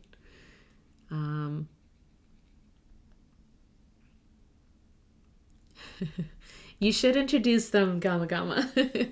You should introduce them. That would be so cute. Yeah, I know. It's tough. It's tough, these like strikes and other things where you kind of have to, you have to support who you can, and understanding that too, we all have budgets, and we all have, if we're trying to be responsible, then we're trying to spend on things that we want to. Venice has lightning fast shipping, and my packages from them has been delayed for UPS for like 3 days. Oh, wow. Yeah. But it's coming today. Yay. Time to stalk the mail person. Yes, please share with the class what you got. I'm with Bailey on that. That makes sense because UPS relies on the local post office to actually deliver their packages. Yes. Oh, you're right. Gamma Gamma. That's a good point. UPS does rely on the local post office because if you send it through UPS, once it hits Canada, it goes to the local post office. And if they're not delivering, then I guess it gets sent back, right? State of affairs is very kind. I know. I have thoughts. It's always changing though. So, you're not responsible, Bailey. Hey, you, I was going to say you have to be responsible at the Chicago Pen Show, but I don't know. Or at the Chicago. Yeah. I don't know if you have to be responsible or... Oh, man. So while we're talking about state of affairs, let's watch Fire on Fire on Fire. Because if that's not just a description of state of affairs, then... Okay, so this is my... You'll be unsupervised? Bailey, I'm going to check on you. I'm going to check on you. This is my plotter Bible, which is now my ink directory and also where I keep a list of my fountain pens and also my nibs. So when I get a custom ground nib, I just add it to my list. And then I use these green flags to show which nibs are currently being used. It's just because I forget. So Gamma, Eric, in your video with Alexandra, the 20 questions, where she asked you, one of the questions was, do you swatch all your inks, I think? I legit LOL'd for a good couple minutes because your answer was just so funny. I will, but it's kind of in the stage that it's in, which I will fix, but maybe not today. Yeah. So that was kind of funny. I definitely laughed a few times. I also loved your answer about what your favorite nib is. If you haven't watched the video, honestly, go to YouTube, Alexandra's Art Insanity, and watch the interview with Eric. It wasn't a mess. It was really fun. It was really fun. Let's see. It was really, really fun. Actually, I'm going to use my Kakamori ink nib. You did really good. You're constantly re-swatching your inks, Bailey? Yeah, so initially I was using an old planner, an undated planner from Aura Estelle that I had, and I was swatching them on the monthly view. So that's why they have this little box, right? So this is where the date would have gone. But I just put the number of like how many inks I have in that color family. And so I was using that, and then I thought, I just hate the like inflexibility of a bound book for ink swatching, because for me, I'm like, I don't know how many pages I need to, sort of set aside for a family of inks. And so if I run out of a page and I kind of have to skip a few, it just frustrates me. And for that reason, and also because I saw a video from Julia on YouTube on how like you could use a plotter as an ink directory, I was like, yes, that is my solution. And so that's why I started this. And I think it's in a pretty good place, except that, so these little boxes that I cut out are TRP, right? The Tomoe River paper. And so I'm not swatching directly on plotter DP, like the plotter paper. And so I feel like maybe on the other side I should, just because this paper color is like an off-white, right? And so that might show the ink a little bit differently than it would on TRP. And so I'm kind of toying with that idea, but it's like a whole project, right? Like swatching inks is a whole project, and it will take a while.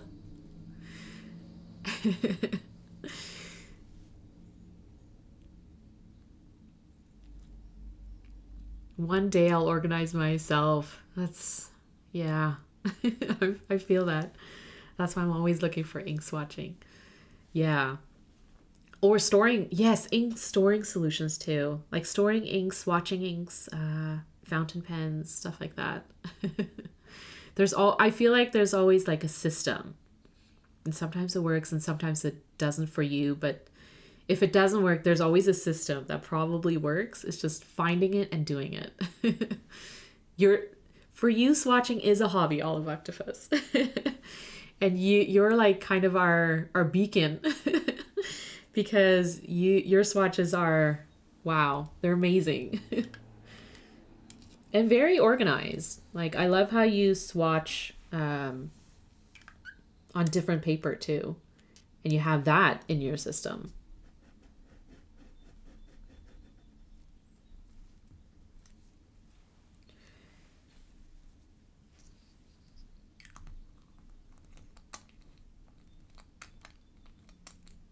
Yeah, maybe do it on the opposite page. Ooh, that's a good idea, Bailey. I could do it on the opposite page so that it lines up.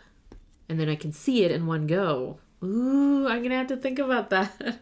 You see, this is why we sort of hold off on doing things, because we're like, there must be a better way. I do something similar.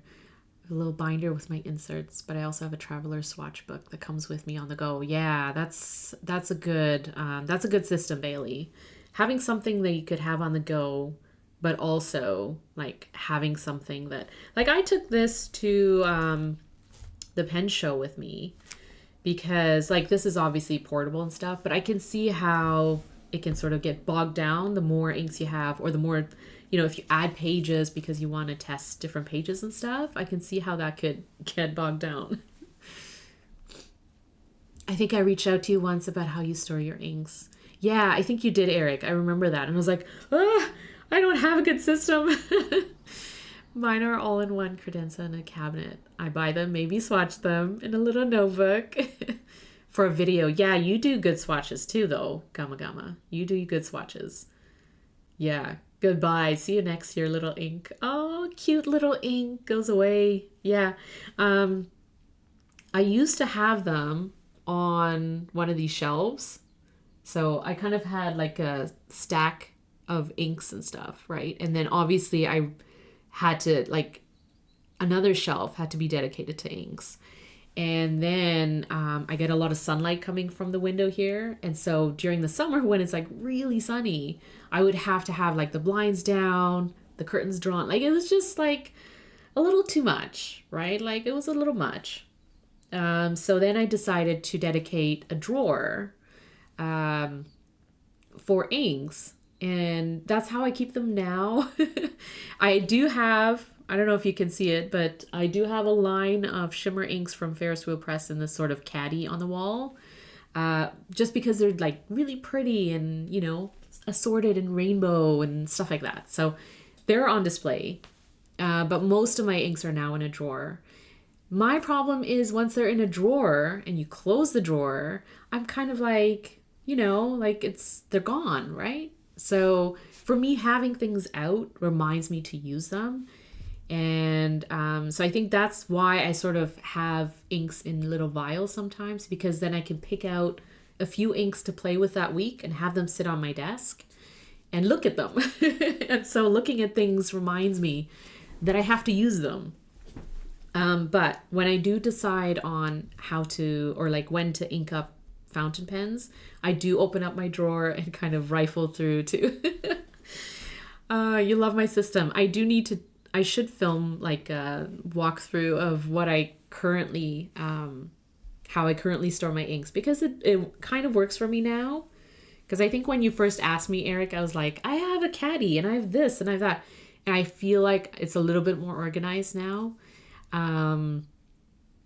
But yeah, again, like it's always good to see how other people do things, because sometimes you can sort of get inspiration and tinker it for your own system, for your own layout. Did you know Olive Octopus does not have a lot of Kobe inks? Aha, you're going to send her a few samples? Oh, good. I feel like Olive Octopus has, like, I just assume Olive Octopus has all the inks. But yeah, I'm sure there's some that are harder to attain as well.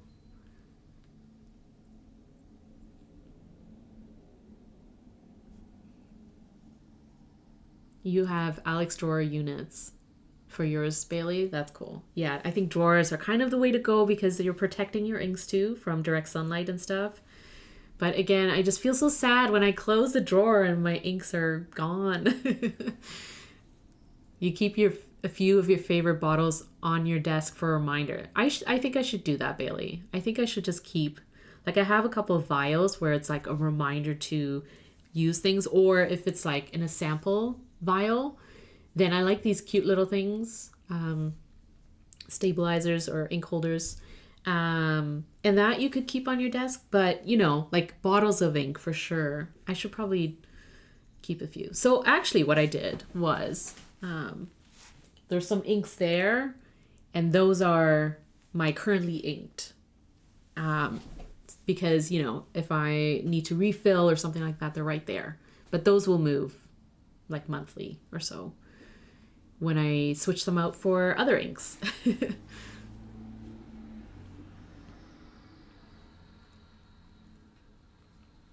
I'll try all the things and maybe something will click with someone else. Yeah, it really depends on how you will use swatches. Yeah, for sure.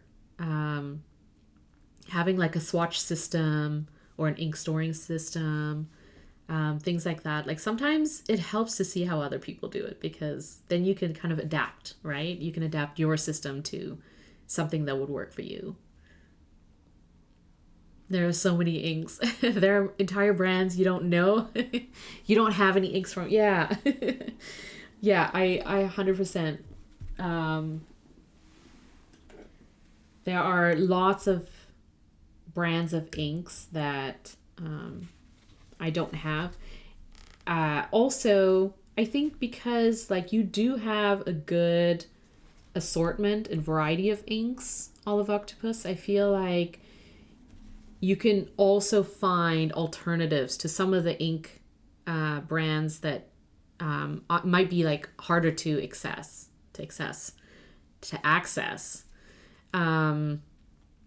So like you could find, you know, a similar ink that might be something you can get your hands on versus something that's a little bit harder to get. And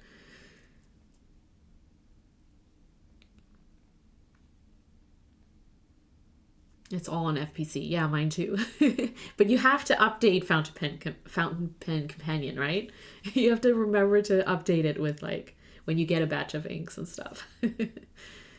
You wish it would allow the option to upload a swatch picture. Yeah, that's a good idea. Yeah, I mean, I think it's a good foundation for like organizing your inks, and also if you know someone wants to send you swatch samples or want samples, you can then let them sort of look at your list of inks that you have, and then compare inks that they have that you don't. I like that feature too, because then I can just like do that filter or whatever, and then ask them for, you know, the ones I don't have that I really want to try. Have you all ever used inkswatch.com? No, Gamma. What is that? Inkswatch. Is it similar to Fountain Pen Companion? You can look up by specific ink or color range. Ooh, Inkswatch.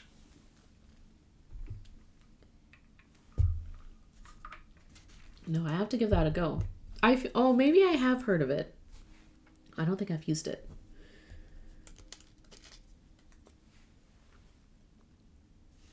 See some of that glitter coming through, some of that shimmer. That's really pretty. And so that's Fire on Fire. And that's Fire on Fire on Fire. Lots of fire. Is it dry? Okay. So let's put this into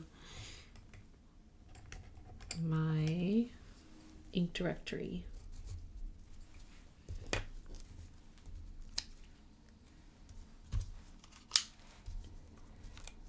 Tip that in.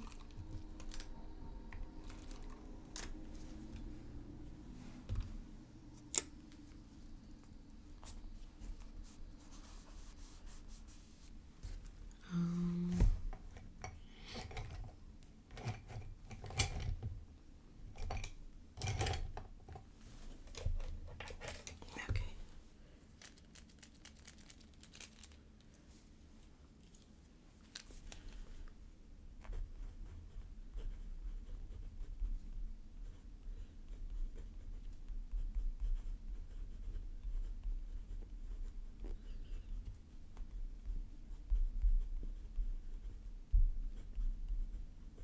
Fire on fire on fire. All right.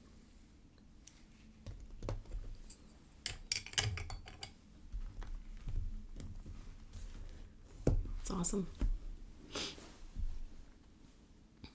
Yeah, it's a big hosting burden. Mm-hmm.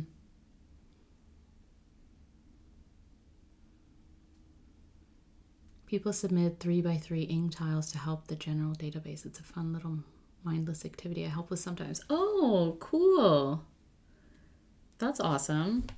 Let's see.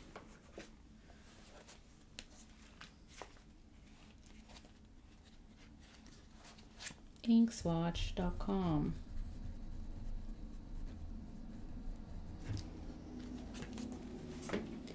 There we go. Okay, so we have tuna and olive still and chicken in the sky with diamonds. So this one's like an olive green. Oop.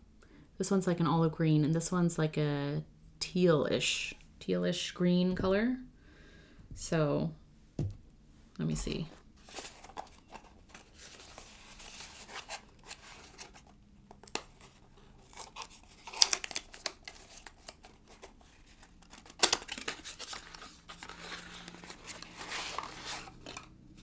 There's the dust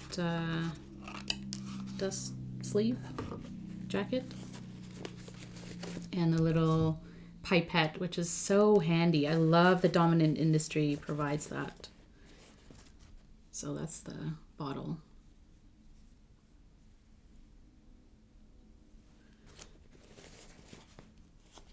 Let's leave that there.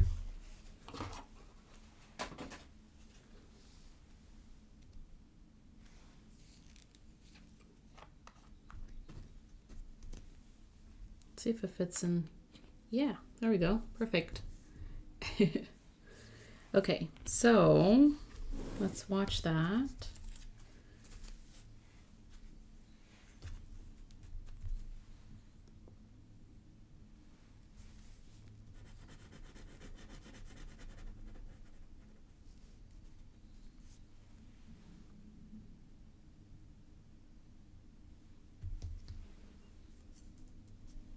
It's like a really nice olive green. Let's see how it dries.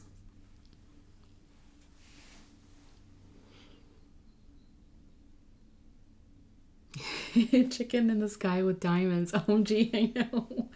Chicken is their shop cat.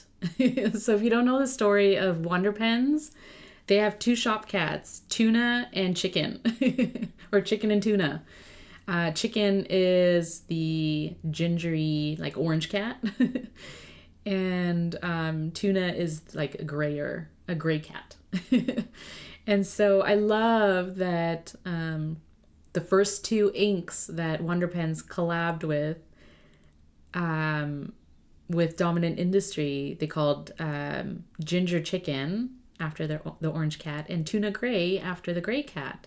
And so their next two is like Chicken in the Sky with Diamonds and then Tuna and Olives. So it's a play on the shop cat and then the color, which is like so cool.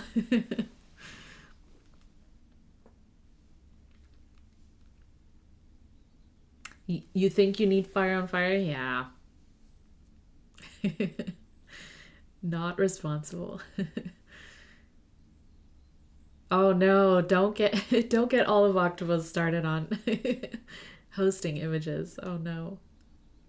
Oh yeah, you Googled and found the article. Yeah, so cute, right?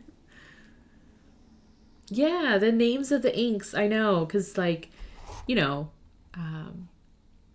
they're just fun ink names in general. Kind of like Gamma Gammas.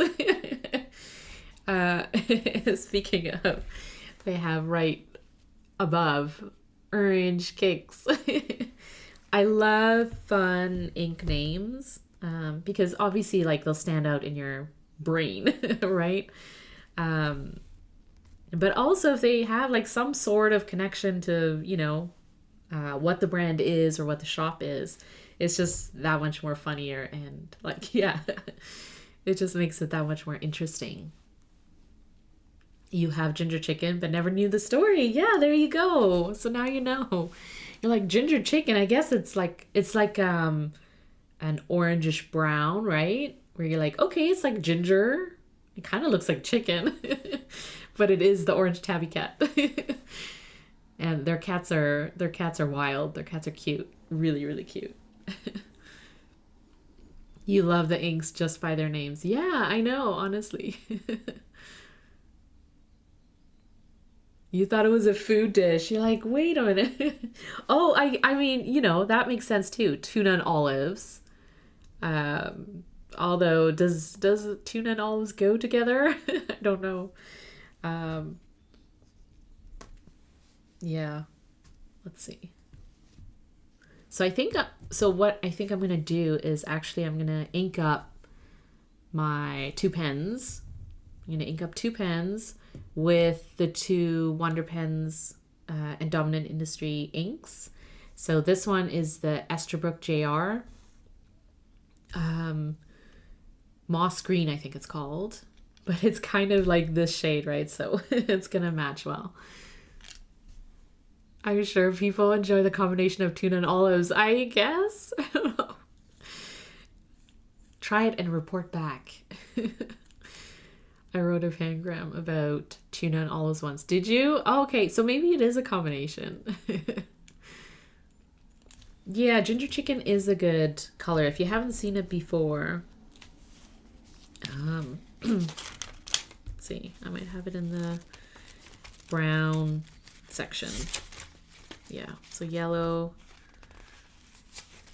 brown, this one. So it's that shade. It's a really nice gingery shade. It kind of it makes sense for what they called it. Yeah, maybe fountain pen use enjoys tuna and olives. Did you actually have it? There's got to be a unique soul out there who really enjoys tuna and olives. Yeah. I'm just like trying to picture it as like a salad or something, like tuna and then like olives on the side.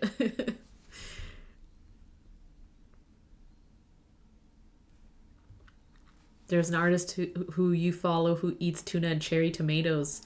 Okay. I mean, tuna is very specific, right? Like anything you have with tuna is like, yeah, I mean, that's like, it's a unique flavor profile to have it with tuna.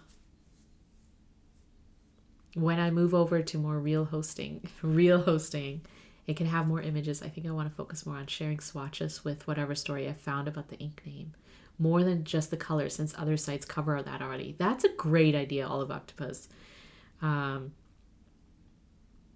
Because like, yeah, you can find the ink name, and like obviously like the swatch and stuff, right? But to know the story behind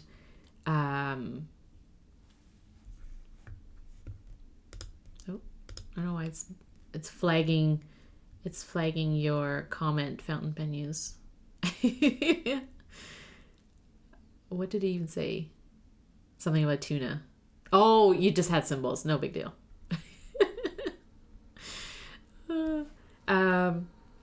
Yeah, Olive Octopus. If you have like a unique, I guess I don't have to take this off. If you have a unique story behind an ink, or even like, you know, a unique to you story too, right? Like how you got the ink or the story behind the ink itself or something like that. Like just anything that makes it a little bit more interesting is really fun, especially behind the ink names. All right, let's fill this up.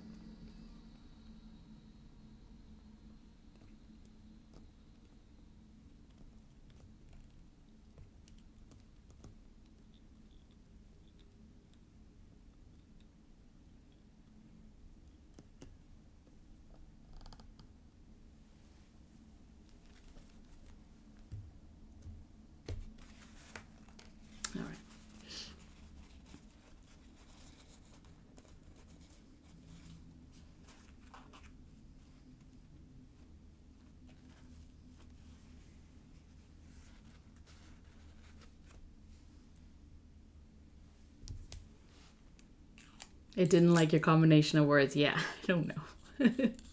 Why do bots not like things? Coconut, you said coconut gives her mom a quizzical look when served a box of juicy tuna and olives for supper. It didn't like your panagram. I'm sorry. I thought it was great.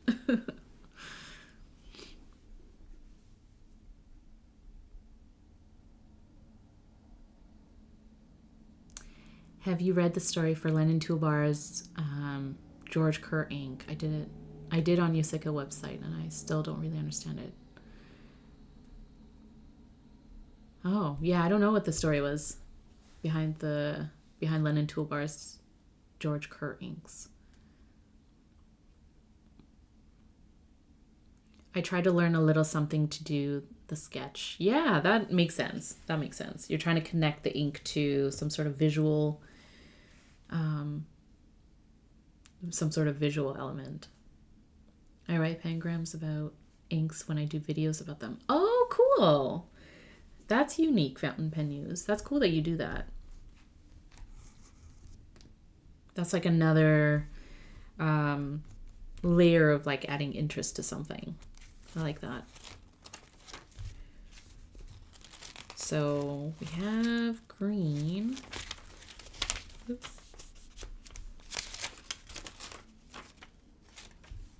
So I actually have to add another page for my next green.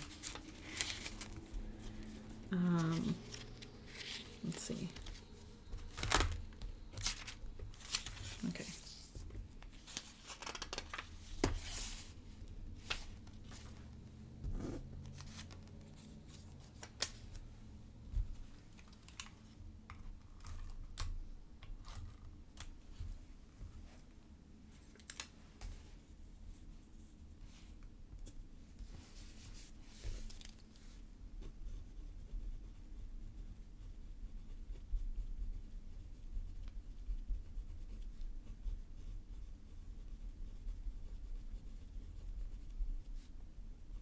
And this is tuna and olives.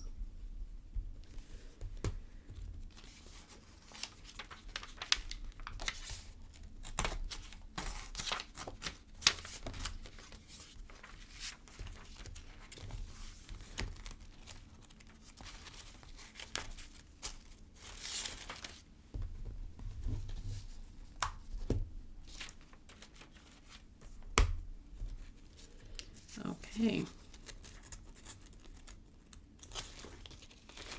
This is my 25th bottle of green. Amazing.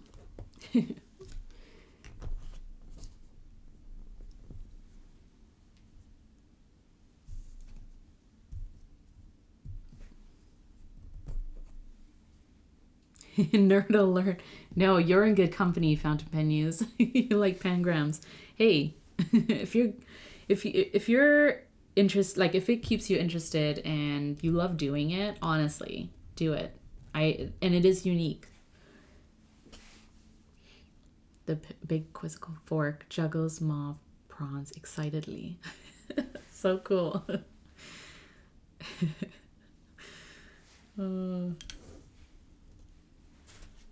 Very cool. So what I'm going to do,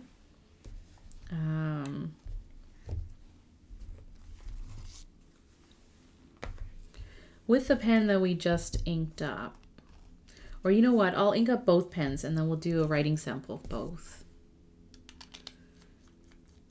Just so we could do it at the same time or together. So the third ink is Chicken in the Sky with Diamonds, which is meant to be like a teal green color.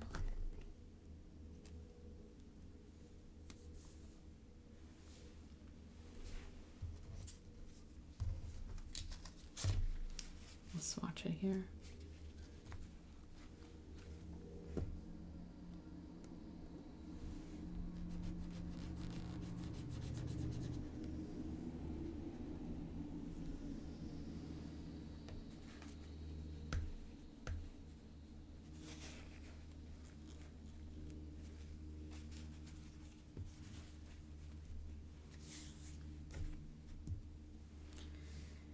And it is quite different than Tuna and Olives.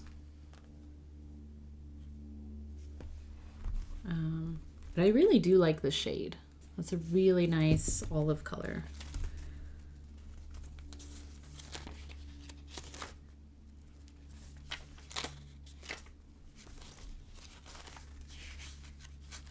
I kind of have a mix of like regular greens,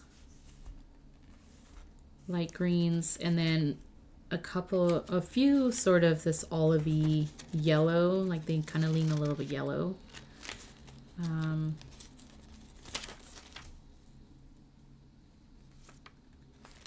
Which is nice. I was really tempted to get Emotional Olive by Teranishi Guitar from Wonder Pens when I was doing my order.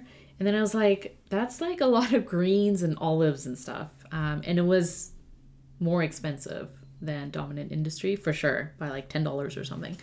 And so I thought, you know what, I'll just stick with the two greens for now. But I remember Brad was swatching Emotional Olive a while back. And I think it was because of you, Olive Octopus. And I thought, if I ever find that ink, like if I see it somewhere, I'll probably pick it up because it's such a nice shade. But, you know, maybe one day. Oh, you know what? I do like this color. So let's fill our pen. Let's fill this Franklin Christoph 46. Because I think that's a really good match with this teal.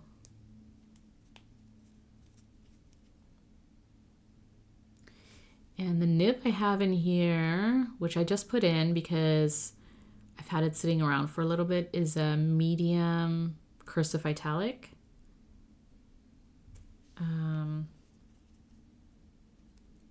Ground, like it's from Franklin Christoph, ground in-house.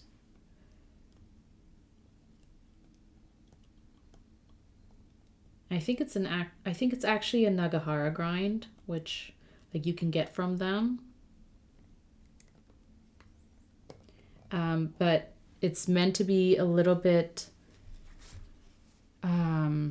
it's not as smooth or rounded as you can sometimes get a cursive italic.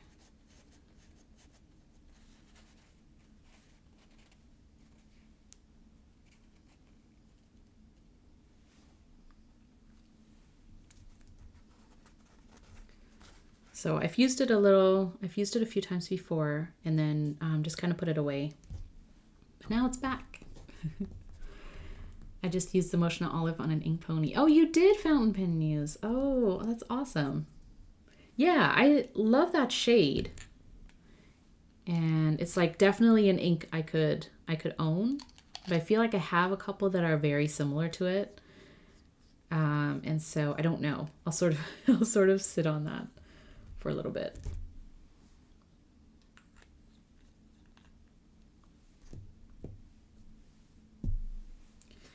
Okay, so this is pretty much dry. This is dry, yeah. So look at that.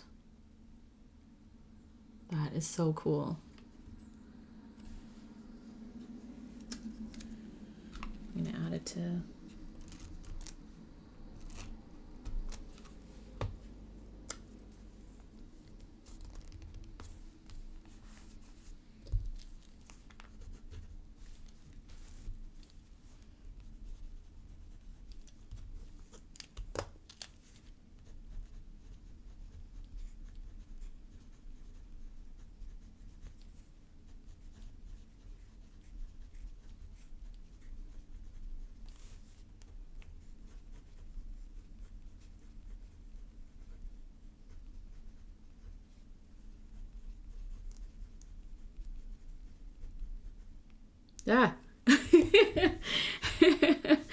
I wrote chicken in the sky with olives. Oh no.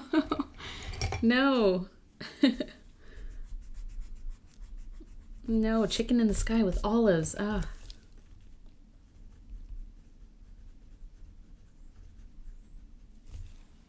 We have olive on the mind. So much olive.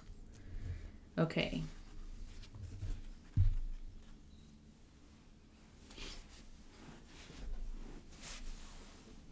You know, I'm making up my own ink names for no reason because they're already cool enough. So I don't need to make them even odder. Okay, let's see.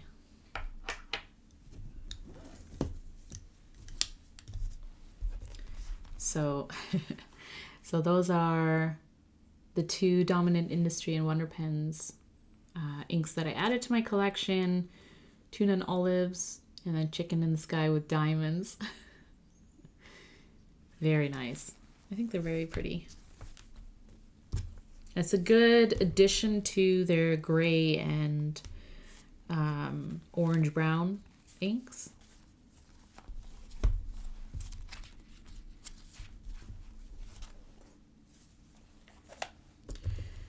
Okay, so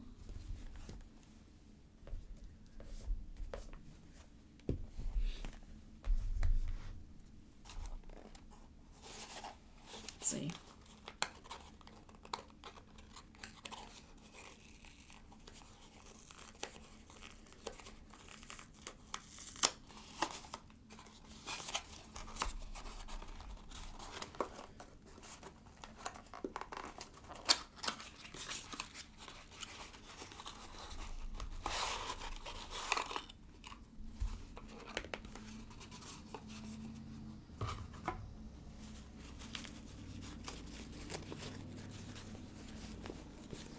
So that's a bottle.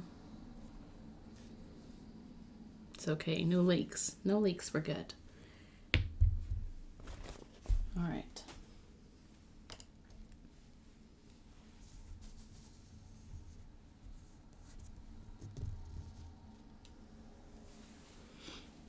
You like Innocent Mauve also. Yeah, I have to look that up actually. But I am a fan of mauves and purples and sort of those deeper pinks and purples. You love the Tuna and Olives one? Yeah, it's really pretty, right? So let's do some writing with them. See what they look like in a fountain pen.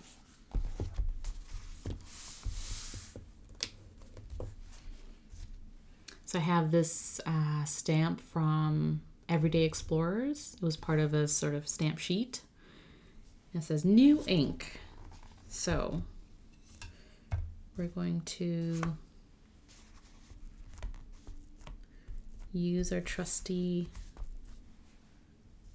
stamp pad,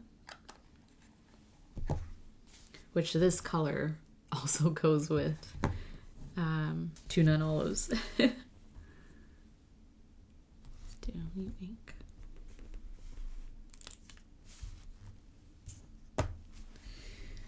Okay.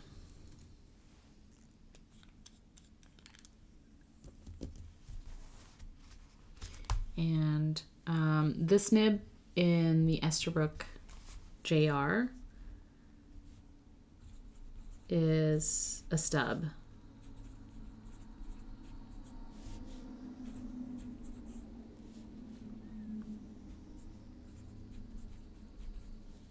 Which is not Eric's favorite nib size because it would exaggerate the ink on the page. I love that so much. Well, let's do... We were talking about shipping fees earlier. I just shipped 4 pens to Saudi Arabia. The import fees were $582. Whoa. That has to take the cake on fees. Wow, to Saudi Arabia. Oh my. Oh, imagine just, I mean...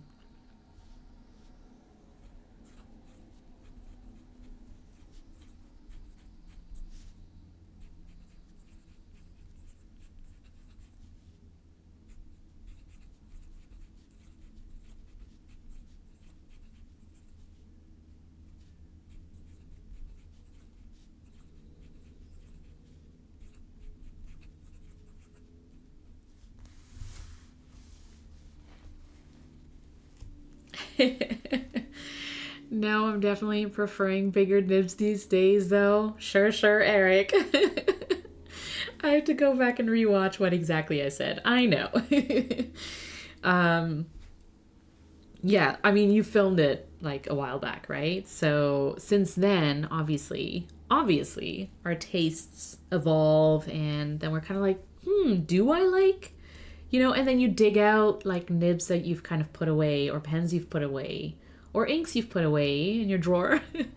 And then you're like, wait, I actually miss this, right? And so like I like watching other people's like interviews and videos and stuff because it reminds me to take out my stash where I'm kind of like, like it's put away, it's kind of forgotten. And like this pen being one of them, like, yeah, I've had it for a little while. And when I first got it, obviously, like I used it quite a bit. And then I was like, like I have other pens, I have other nibs. The stub is kind of like, it's fine. But I have like custom ground nibs that that I can play with. And so because this is the smaller nib, I think it's the size 5, like number 5 nib, right? So it's not as common as the other pens that I have. And so when I can interchange like the number 6 in various pens, I tend to do that more.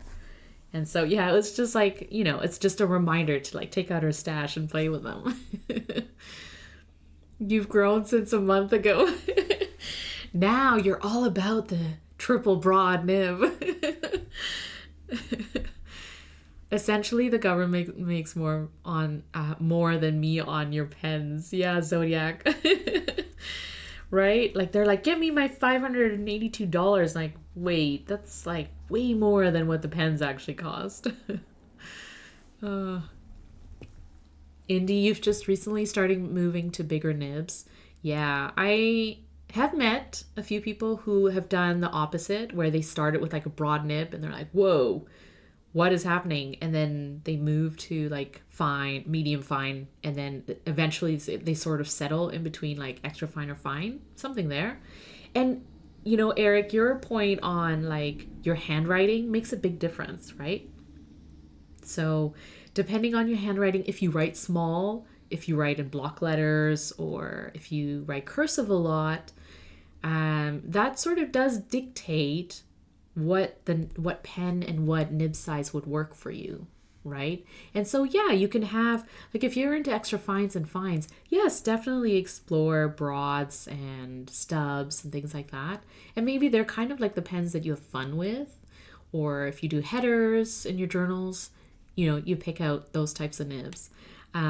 Or you could, I started with extra fines because my writing can be small, but I also sort of alternate between like, I do block letters, I do cursive, if I really want to get my thoughts out fast.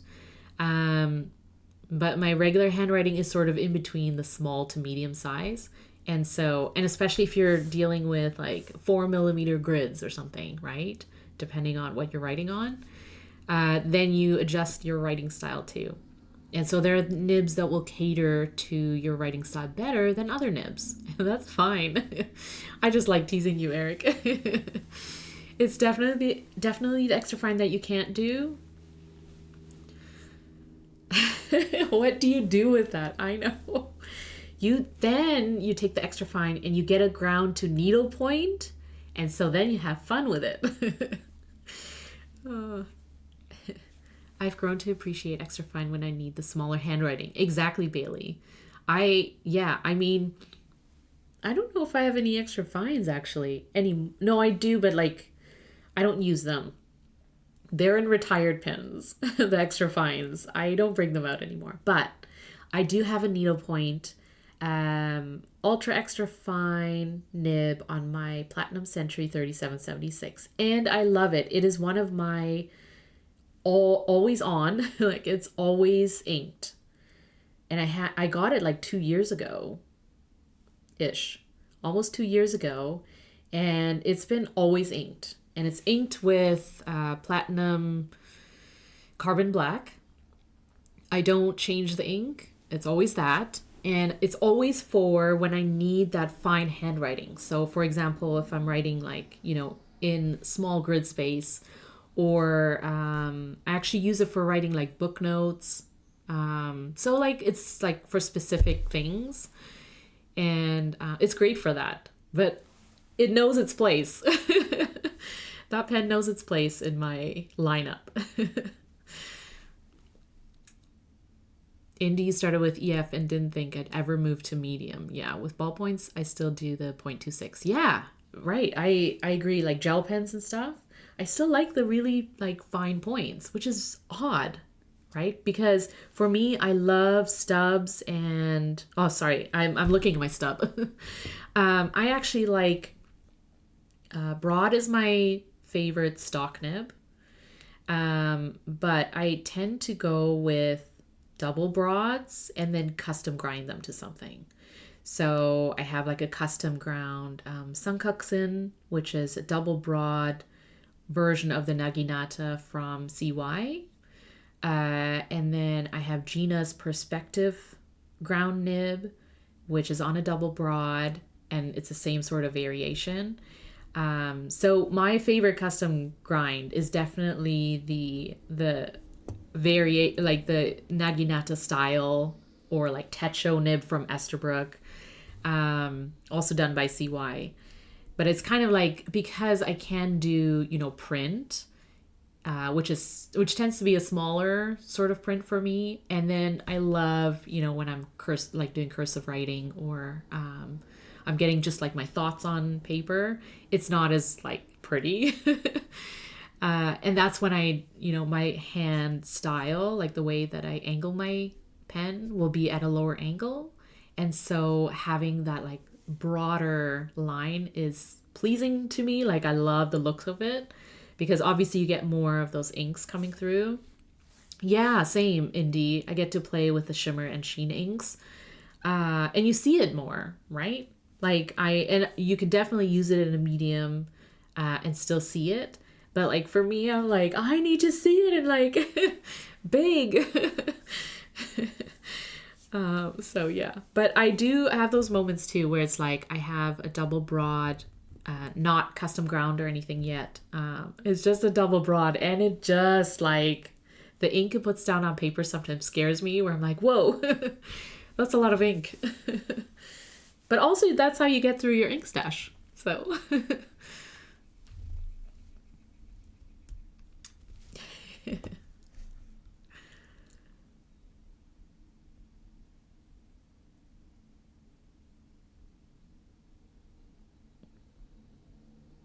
yeah, you do love yourself a mean medium.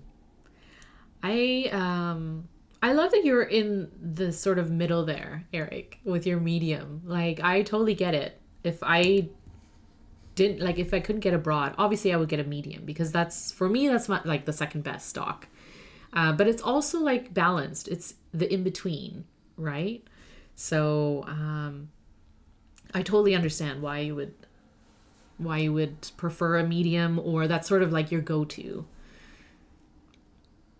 I did recently get a set of rods to play with, Indy. There you go.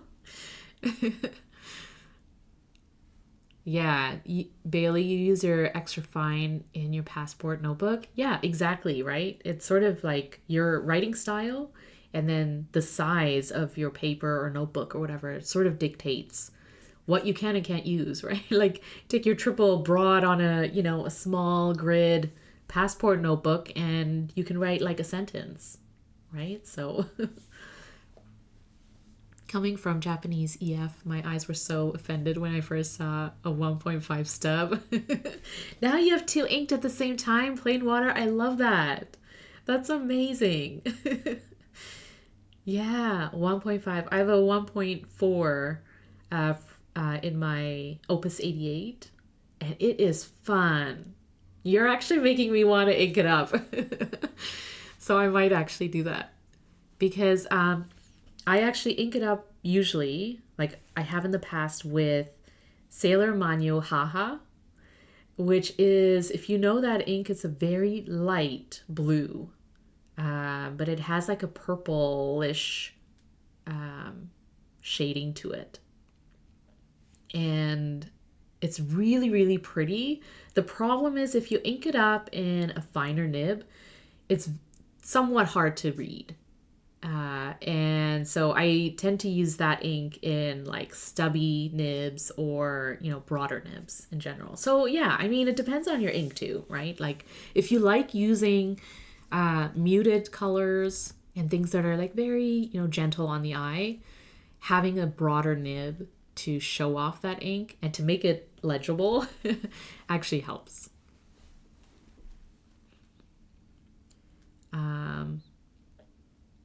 Banu nibs and pens handle shimmer perfectly, even in a medium. Oh, that's good to know, Bailey. There are like certain pens and certain pens that handle shimmer inks better than others, I would say. And I know people have said like Twisbys are great. I've put shimmer inks in like a TWSBI medium, fine. It was great in there. But for me, I like to use a Franklin Christoph pocket pen, like a pocket 20, with like a medium. I want to say medium, but like, if you know, a medium to broad nib. And just because like it's easy to take apart, it's easy to clean. I find the feed like it performs really well and stuff. So don't yell at me, but I have a shimmer ink on my EF right now. Indie. does the shimmer, what pen is it? Did you say? Oh, a Jinhao Mini 82, and it's doing good. Oh, that's good to know. I mean, if the shimmer's coming through, right? Like it's fine. We're not gonna yell at you for putting a shimmer ink in an EF, but maybe for using an EF in the first place. But if the shimmer's coming out, then it's great, right? Like, then it's good. Like, just, I know that I don't remember what pen it was, but I have used shimmer inks in like, like medium nibs, where the shimmer sort of like clogged or pooled. And so like it wasn't consistent in when I was writing with it. And that just frustrates me, right? Like it would if the shimmer clogs your feed and you just like can't get it to start moving, and you have to dunk it in water or whatever to get it working. It's just a little frustrating. So if it works, like stick to it because then it's not, then it's doing what it's supposed to do. And also it's probably good not getting like a bunch of shimmer on your page. Like it's sort of keeping it consistent.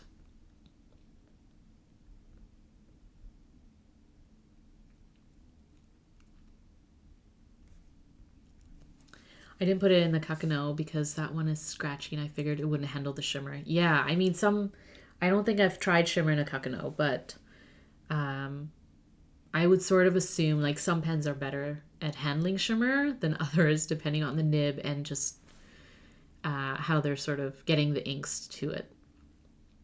Okay, so Bailey knows. Don't put it in your Kakano. Since Jinhao is cheap, if it gets ruined, I'm not out of a bunch of money. Yeah, definitely. Don't, and I know people who put it in their Estes, and like their pilot, their higher end pilots and stuff like that. And it's like, hey, if it works for you, then that's great. And Estes are also pretty easy to clean out, right? Because you can unscrew the nibs and stuff. But yeah, definitely your comfort level and like what pen you put it in. And I dedicate pens to shimmers. So once they have shimmer put into it, I don't use standard inks in them. So like my pocket pens are kind of my like playpen, where I play with like inks. So I put shimmer inks in there. I like try out new inks if I want to and stuff. But I have done that where I've run a shimmer ink through one of my pocket pens, and then I put a standard ink, and that shimmer will stay in that pen forever, right? And it was a Franklin Christoph, which you can take apart, take the ink out, flush it out with water and stuff like that. Doesn't matter. It doesn't matter how many times I do it. It's like that shimmer, it's there forever. If you shake the pen, yeah, once in a while, yeah, or like, gently sort of agitate the ink or whatever. The only ink I've had issues with shimmer and F nibs is the Colorverse Dragon ink with the blue shimmer. Yeah. It slightly clogs, but a wipe of the breather hole cleans it out. Oh, that's good to know, Zodiac pens. The Colorverse Dragon ink, is the shimmer. There's one that has like a lot of sheen too. And high sheeners are kind of like, they put me off a little bit because I also, you kind of have to worry about, or like think about what pen you put it in. But yeah, high sheeners too. Some shimmer inks, like depending on the particles and stuff, the size does vary, right? So that's the other thing. Like depending on what shimmer ink you're putting into like your your medium nibs or even your extra fines or whatever, if it's like a good performing ink with small shimmer particles, then yeah, you should be good. But there are some shimmer inks where the particles are like bigger, or they just don't perform the same as some other shimmer inks. And microfiber cloths, definitely. Play pens for adults. I know, I said it, Indie, and then I was like, ugh.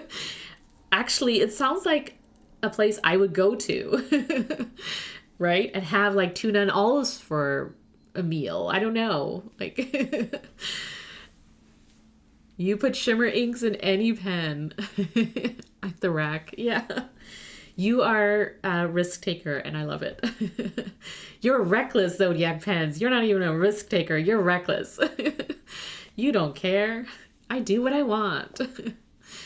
You have 100+ nibs on hand. Yeah, I mean, it helps that you're a pen maker because if you ruin a pen, you just make a pen. Yeah, if you have nibs that you can replace, then that's very helpful too. Yeah, I mean, the other thing is to think about whether or not you would put it through a custom ground nib, right? Like, we all have our special nibs that you're kind of like, do I want to use it on like a shimmer ink or something like that? And then, what if something happens? Or, what if it clogs? And then, yeah. Shimmer is so frustrating to me. I know. Shimmer is so frustrating, Eric. I 100% like, I have a bunch of Ferris wheel press inks because for a while I was part of their Ambassador Jubilee team where they would send inks and you would make content for them with their inks and stuff like that. And I kind of recently had to take a little step back because I have a ton of ink. I'm not going to go through them all. And then the other thing is, I know I got Brad's shimmer ink just this week, but I am like taking a step back from shimmer inks in general because, especially in fountain pens, because yeah, like the frustration of like working with shimmer inks and getting them to like, what pen should I use it in? And then, I don't want to put it into a pen that I'm going to use with a standard ink after. And it's just like, you have that one sort of frustrating experience with a shimmer ink for whatever reason. And then it's like, I'm like done with shimmer inks until the next time, until I get a shimmer ink. And then I'm like, oh, but it's so pretty. I want to put it into a pen. But I do a lot of painting with shimmer inks. So that's the other thing you could do, right? Like last week we did some painting together using shimmer inks. And so if you can sort of see it in the light, look how gorgeous that is, right? Like, that is so pretty. And so every time I sort of get frustrated with shimmer inks, I was kind of tell myself, like, you can use them with dip pens. You can use them for painting. You can use them for coloring in, the dominant industry logbook. Oh, thanks, Indy. We had a lot of fun painting last week. And shimmer inks are a lot of fun. They are a lot of fun. It's just when you have that one experience of like, a pen that doesn't handle it well or whatever, it's like, you just find another one that works and then stick with it. Or get frustrated and then kind of take a break from them and then come back when you're ready. So yeah. You keep a brass shim on your desk. You're not really a risk taker. I got an ultrasound bath. Yeah, I have the ultrasonic. Yeah. I have an ultrasonic as well, and I agree they are good for like getting shimmers out and stuff like that. If you're in a bind, if you're kind of like the shimmer will not come out, ultrasonic that pen. You'll woodpecker a slow nib in a second if it doesn't write. Yeah. Yep.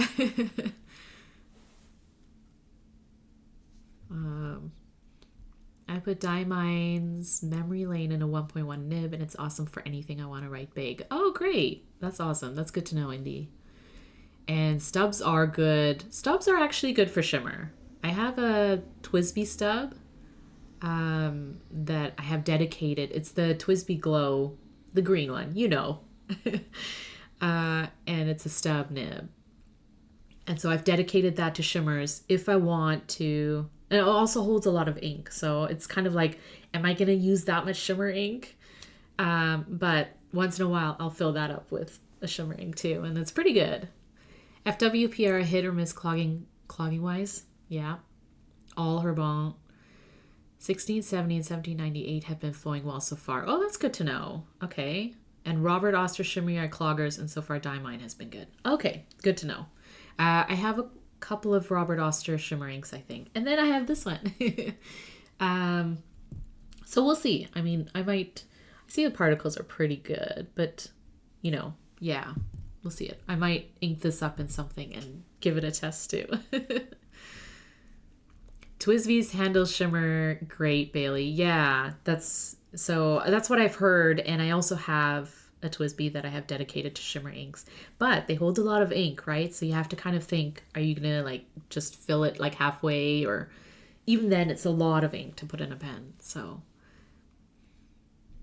the only ones I really don't use shimmer in is a Pilot M and under. Any Japanese nib that's like a medium or finer is kind of like, it might just make it scratchier, right? Because it's trying to move those particles through the nib. You'll use it in any other pen. Yeah. I got 5 bottles of ink last week. FWP, Tumultuous Tides, Year of the Snake, Green Shimmer, the Purple Blue Shimmer, the New Lucky Star ink, and Fire on Fire on Fire. Yeah. Yes, I love that you picked up the triple F, the Fire on Fire too.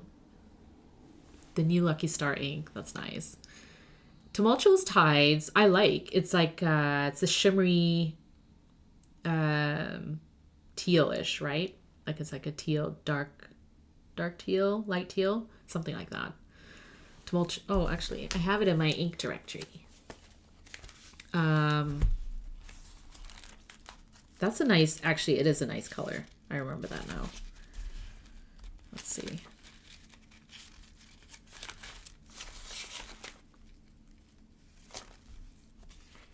Here it is.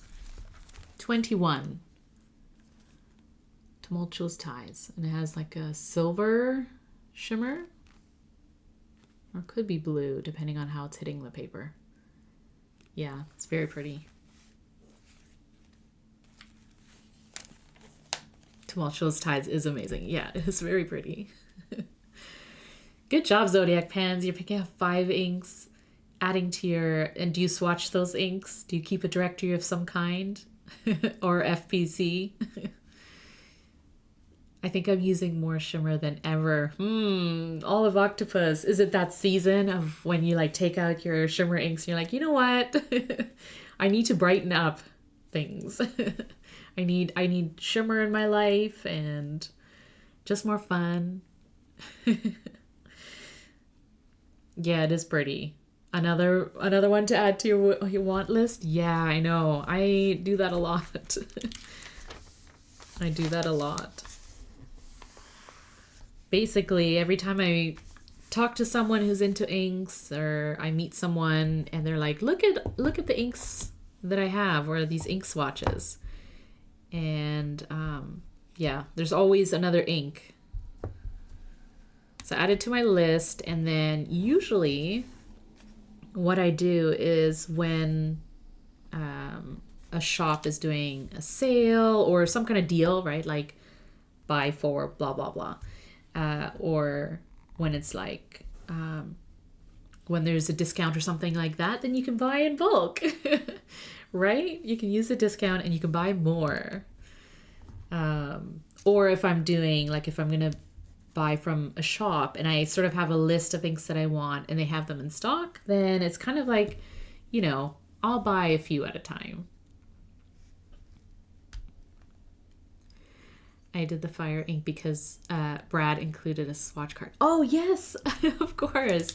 Thanks for the reminder, Zodiac pens, because I had that here. And I was going to swatch it when I opened up the bottle. I do like the swatch card, the Robert Oster swatch card. So this is my Happy Mail insert, or things that things like that are a little bulky that I get in the mail, and then I add them to this insert in my TN. And so yeah, by the end of the year, it'll kind of be a chunky, sort of bulky insert, but that's fine. I'd rather add it in here than add it into a planner or whatever. So yeah, so this is the swatch card, right? That's the one that you get with the ink. And then did you also get the sticker? Because the sticker is cool.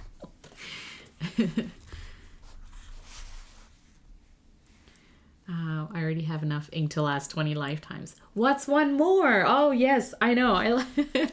I like that perspective, Indy. What's one more, right?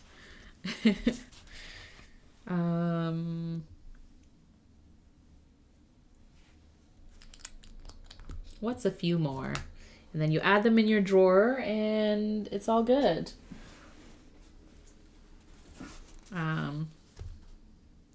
But usually, like, I'll paint with an ink, or I'll fill up a pen at least once with the ink. And so that's how I get like a feel for an ink. And then, you know,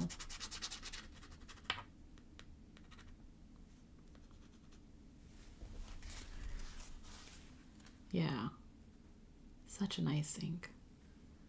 And these are great swatch cards too, because they show the different ink properties and stuff.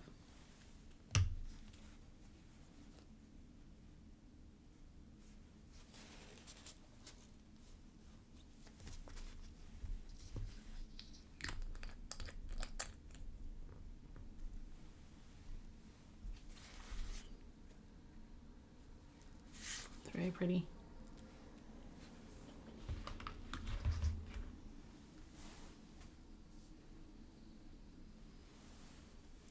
Shelf. You have a shelf? Yeah.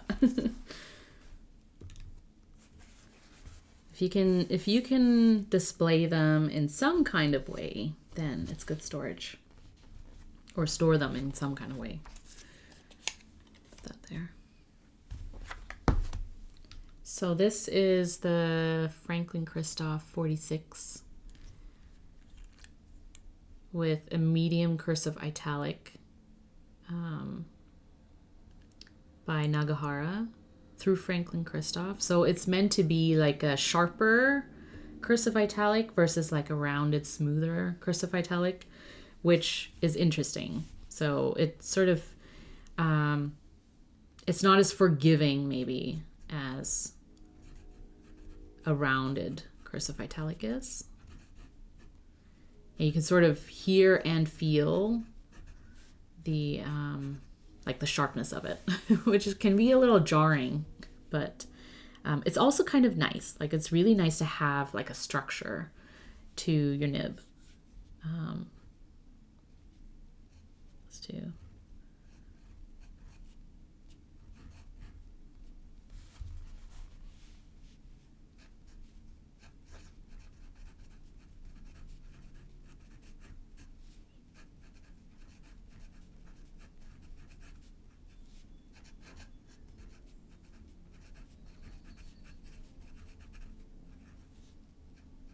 And this was Chicken in the Sky with Diamonds, right?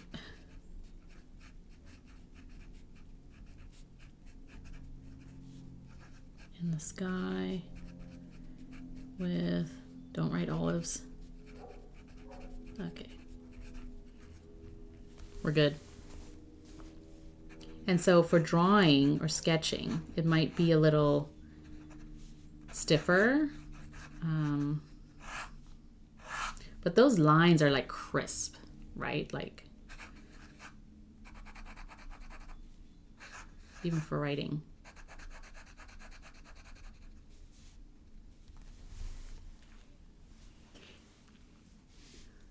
I need to finish refinishing my desk. It's a drop leaf and has lots of space for inks and journals. Oh yeah, that's awesome. The drop leaf is a very cool style. And so what do you need to do to refinish it? Are you just sort of sanding it down and sprucing it up? Yeah, more writing space. Yeah, for sure.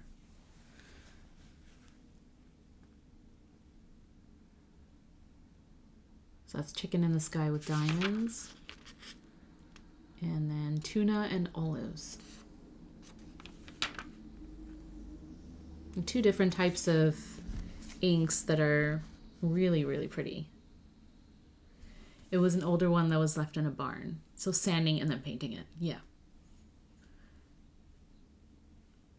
Yeah, for sure. That's really cool though. I like the older style sort of desks are really pretty, really nice. A lot more space. And then, yeah, you can have your ink bottles and like your often used tools and stuff like that there too.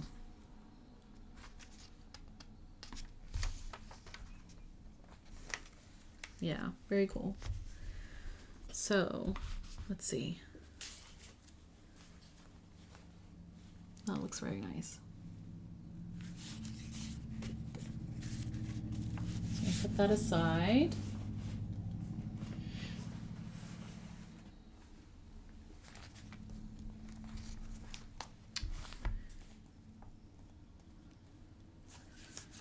And, oh, yeah. All right. So those are my two inked pens, which go so well with those inks, actually.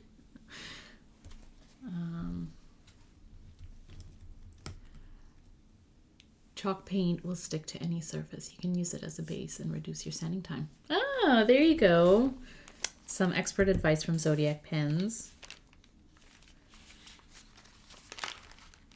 I've got that, but just want to make sure it's smooth first. Yeah.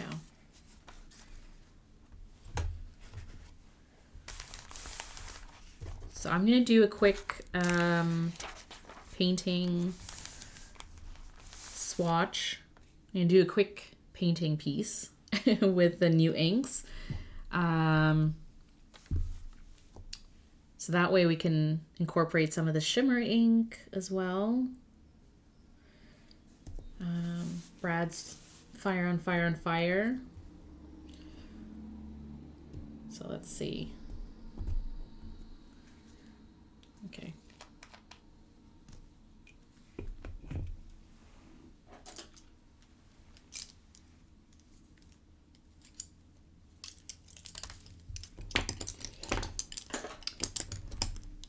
I love painting with inks because they give me a feel for the different properties of it, especially if it's shimmer. Before you ink up a pen, or before I ink up a pen, I usually like to get a feel for what, that ink will look like, what color shimmer it is, how it sort of behaves on paper.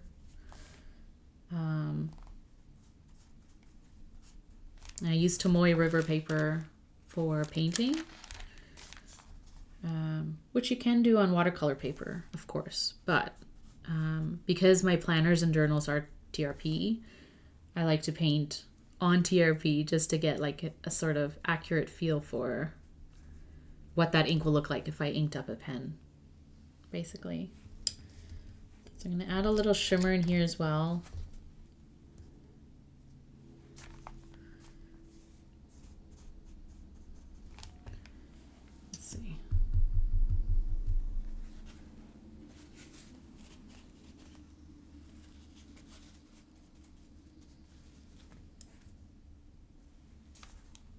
There we go.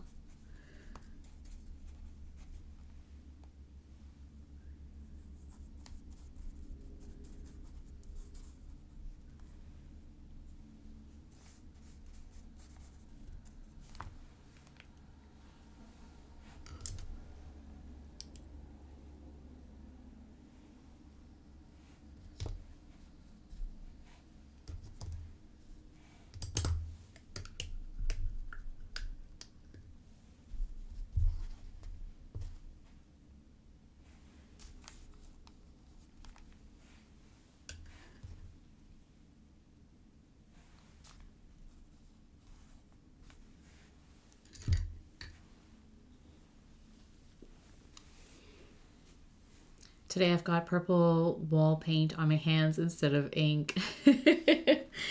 Are you painting a room purple or are you painting something purple? Oh, wall paint, obviously.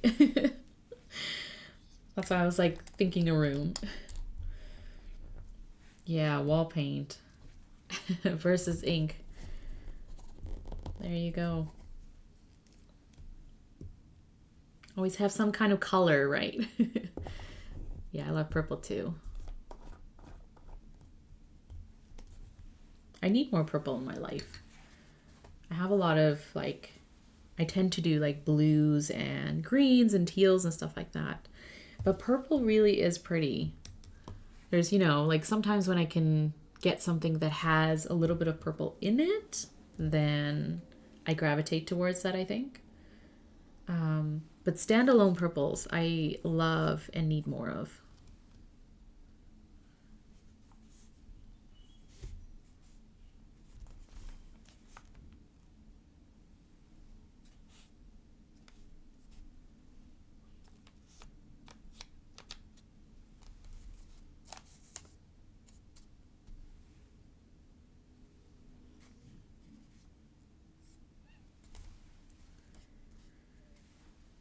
There we go.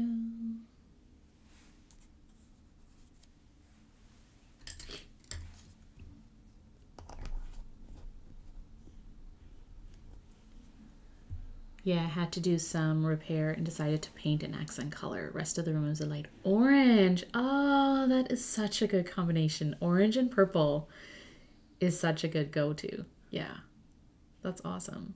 As an accent color too, that's nice. Yeah, I bet it's pretty together. Yeah, for sure.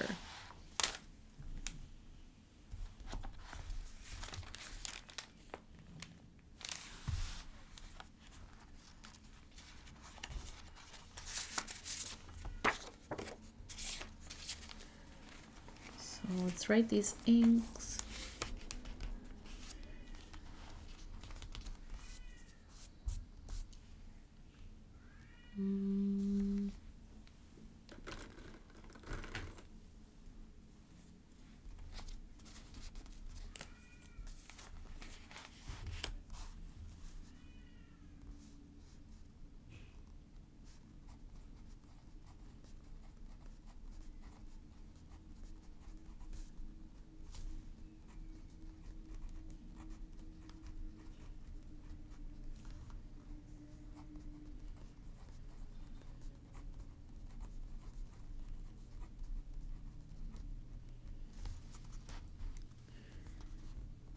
And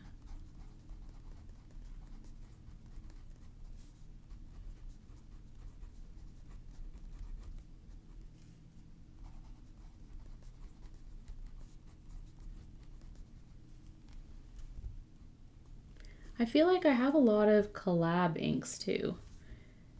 Like for me, it's kind of interesting when two brands do a collab because it's sort of like taking what the ink manufacturer is good at and then adding the brand story to it. And that could be what sort of draws me to certain inks because like, yeah, you can find another olive green shade or you can find another sort of teal blue, you know, shade. But having that extra layer of, you know, a shop or a brand associated with it, and then like the naming, and if there's a story behind the name or the color, it just like adds like an extra layer of interest for me.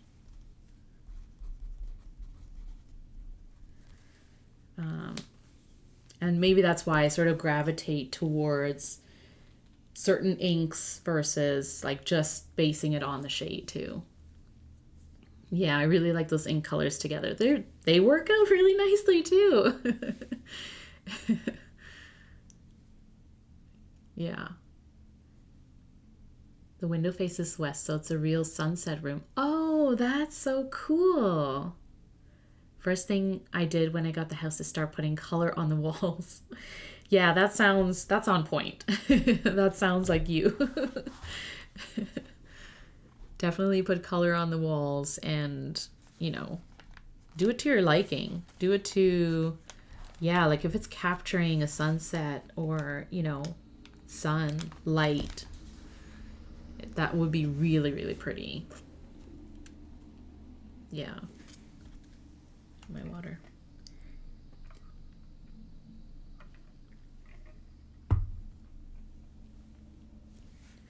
Okay. Let's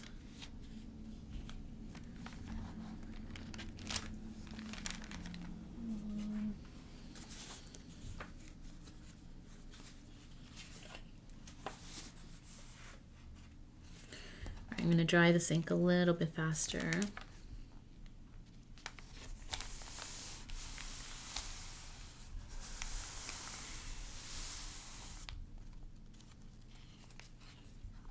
There we go. Pulls up some of the shimmer a little bit, but there's still some shimmer there. And it leaves a sort of, yeah, sort of leaves these like ink pool outlines, which is really nice. My daughter says she dreads having to sell my house when I'm gone because I've done awesome things to it. Oh, that's really nice, Indy. I know. You make it your own, right? Like that's what you do with your space. That's what you do with, you know, something that's meaningful to you. Whether it's like painting the walls a certain color or putting up decor and stuff like that. You make it your own. And yeah, if you have to leave that space, it's very sad because it's probably not going to mean the same thing to anyone else the way it does to you. Yeah. But, you know, you enjoy it while you can. You have fun with it. And it's yours, so you do what you want. All right. Let's do some drawing. I use my Kakimori pigment ink, which is kind of my go-to for drawing, and my Kakimori nib.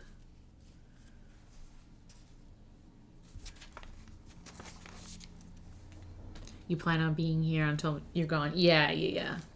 Yeah, for sure. That's also why you sort of make a space your own, right? Is because like where are you gonna go? It's your space. It's your home. So do what you want while you're there and while it's yours.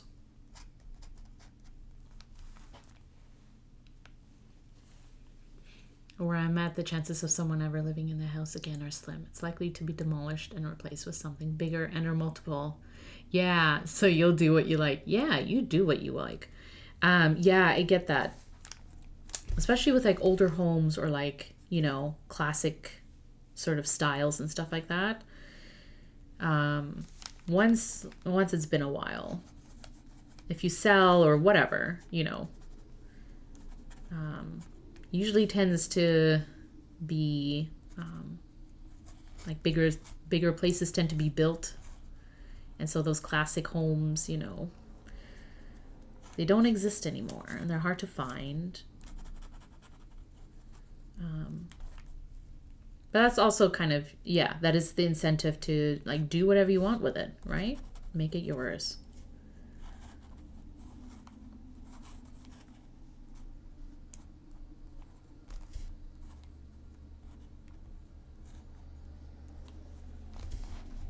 Use whatever colors you want.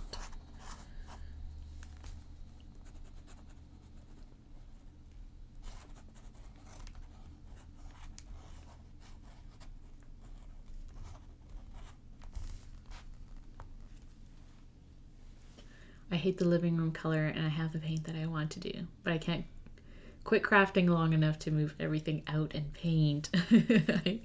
I hear you. Yeah. You have to definitely commit to like not only the color um of what you're gonna like use in that room, paint wise and stuff, but also moving everything out of the room and like organizing it to be painted. So covering everything and stuff like that. It's like, where are you gonna go? And a living room or something like that is like one of those staple rooms, right? So if you're not going to be there, if you can't access that room, then where's all that stuff going to be? Or, what's your alternate living space? And so, yeah, I mean, you do it when you can.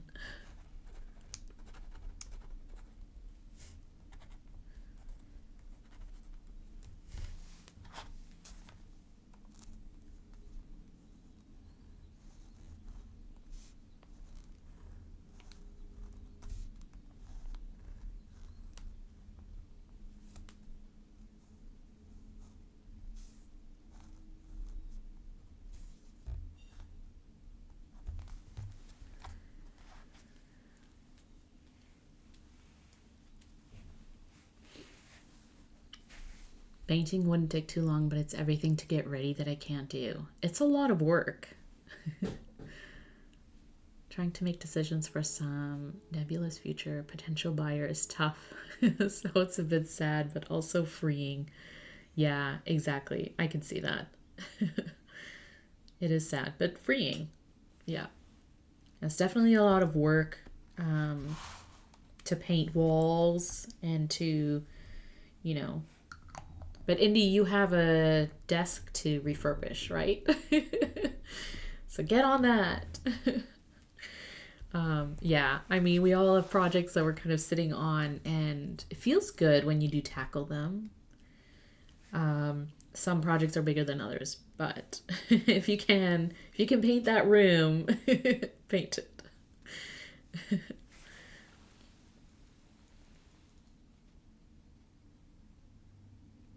Yeah, you did your living room last summer. Oh, that is a huge project. Yeah. And once you do it, it's like now you gotta like put everything back, right? Or put new things up, or however you want to sort of decorate it and set things up. But it's an opportunity to also rearrange things, start fresh a little bit. Um, yeah, and just like move things around, right? Yes, desk first. Maybe one wall at a time. Maybe that's the way to do it instead of like thinking of it as like I have to do everything at once. Maybe, doing it bits at a time. One wall at a time. One 1,000 unfinished projects in a trench coat. I love that.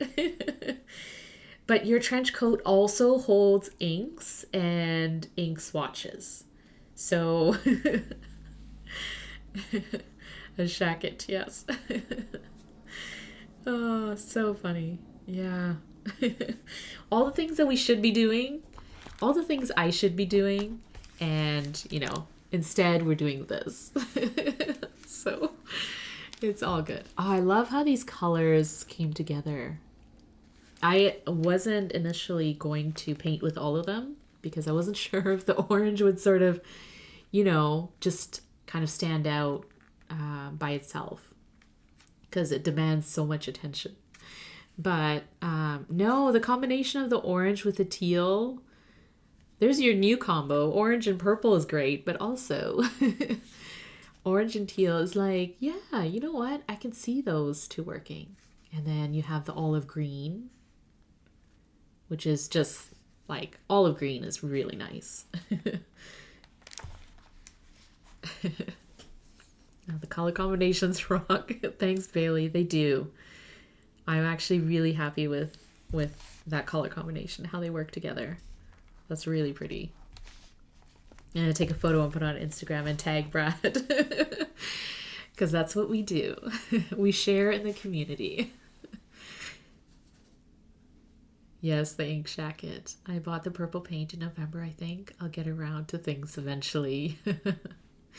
You got it in November? Yes. Yeah. But I mean, like, good for you um, committing, for committing to color and then getting it, right? Like, it's like buying like ink bottles, right? We keep a list of the bottles that we want and the shades that we'd like to have. And then it's like when you actually commit to buying those ink bottles, just like, you're buying paint, it's a commitment because now it's like, with paint, you're putting it on the wall or somewhere where you're going to see it and it'll remind you, right? And you want to enjoy it. And similar with the things that we buy, whether it's ink or pens or whatever, we want to be like, we want to enjoy those colors. We want to enjoy those inks. So good for you for committing to it in November. And good for you for getting to it. Eventually you get to things, right? And you get it done. And it feels good because that's a big check mark. That's a big check mark that you did that. That's awesome. And you have some paint on your hands to remind you of a job well done too. Oh my. So this has been really, really fun. Thank you so much for joining and for being here. Got to look at some nice inks. Got to paint with them. We got to swatch them. We got to write with them.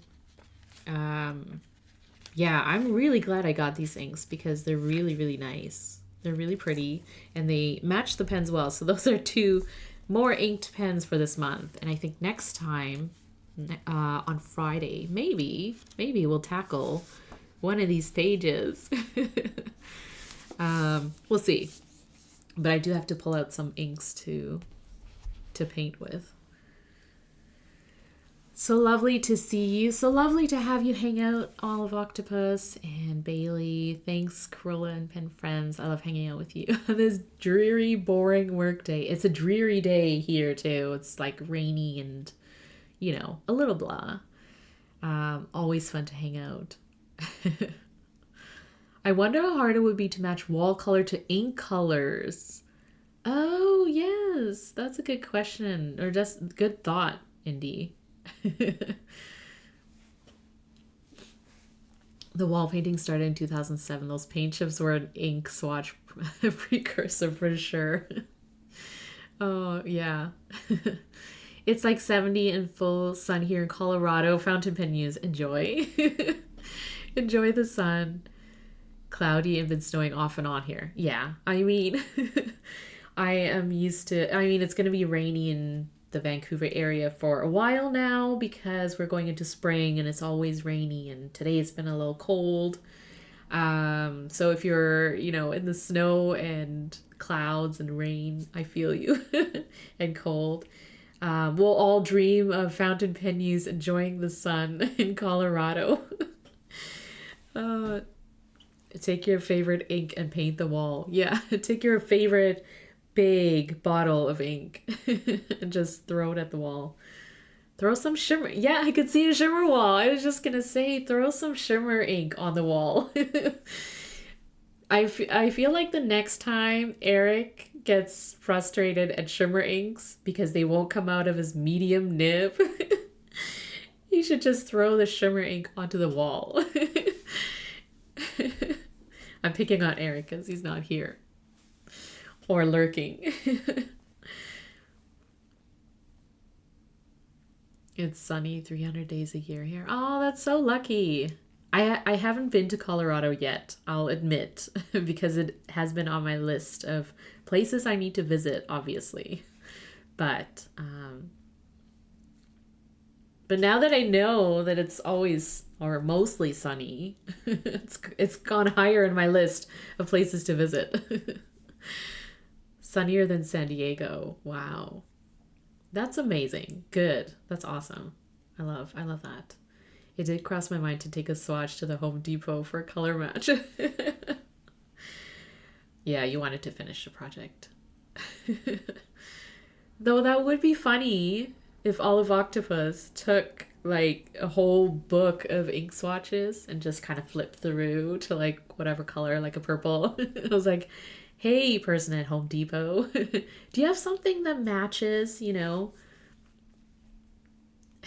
Or like, do you have something that matches tuna and olives? Do you have something that's like chicken in the sky with diamonds? Something like that? Or if all fails, do you have fire on fire on fire? Because they're not ready for you. Yeah, they're not ready for that. They would just kind of like, you'd be gone. There is some ink on my wall, but it wasn't on purpose. Yeah, it's like ink on the desk or on the floor. You know, somehow ink gets everywhere. Somehow shimmer gets everywhere. So I wouldn't be surprised if you had shimmer ink on the wall already. That's too funny. Well, friends, wow, we've been going for about 3 hours. A little over 3 hours.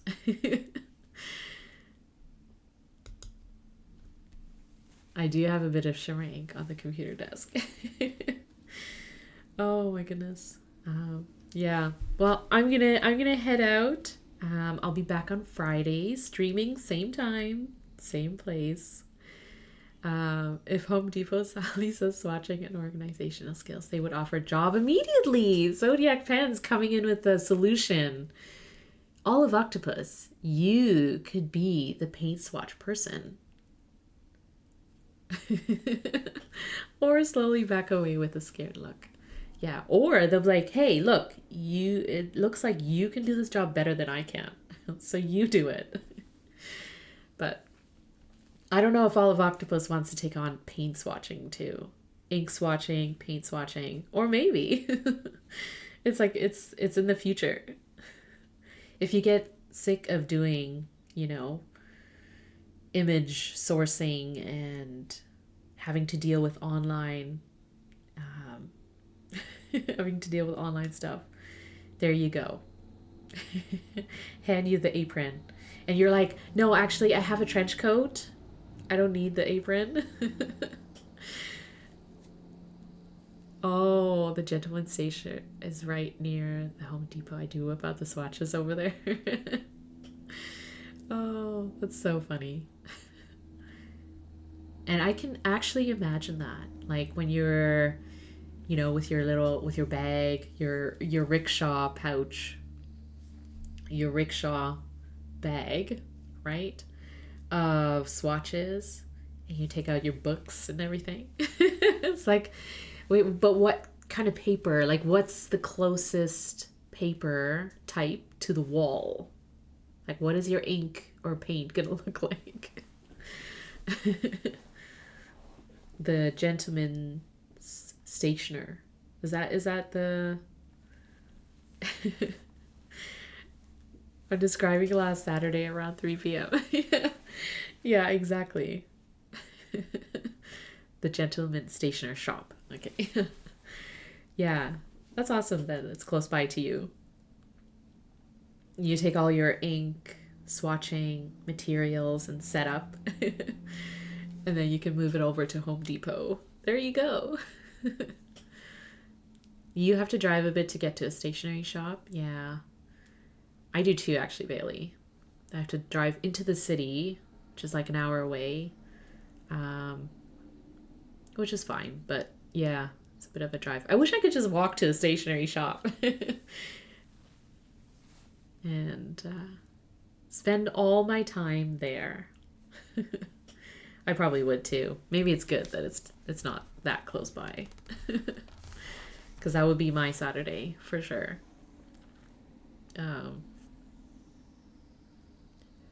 Well, friends, it's been fun. Thank you so much for keeping me company on this dreary day, as Bailey said. And yes, I'll be back on Friday. We'll do some more fun stuff, inky things, painting things, whatever. Whatever it is, it'll be fun. We'll look at more inks and stuff. But yeah. So I'll see you on Friday. If not, have a great weekend. I'll see you next week, I think. March break schedule, we'll see. I'll keep everyone posted on Instagram and stuff. Plus, I'll see everyone on Brad's stream, all of Octopus, maybe Mrs. G's, everyone else who streams and has a good time and talks stationery on all the fun things that we kind of need in our lives right now. So, thank you so much for joining, friends. I appreciate you. And go have fun with stationery. And I'll see you later. Okay? Bye. Have a good one. Bye.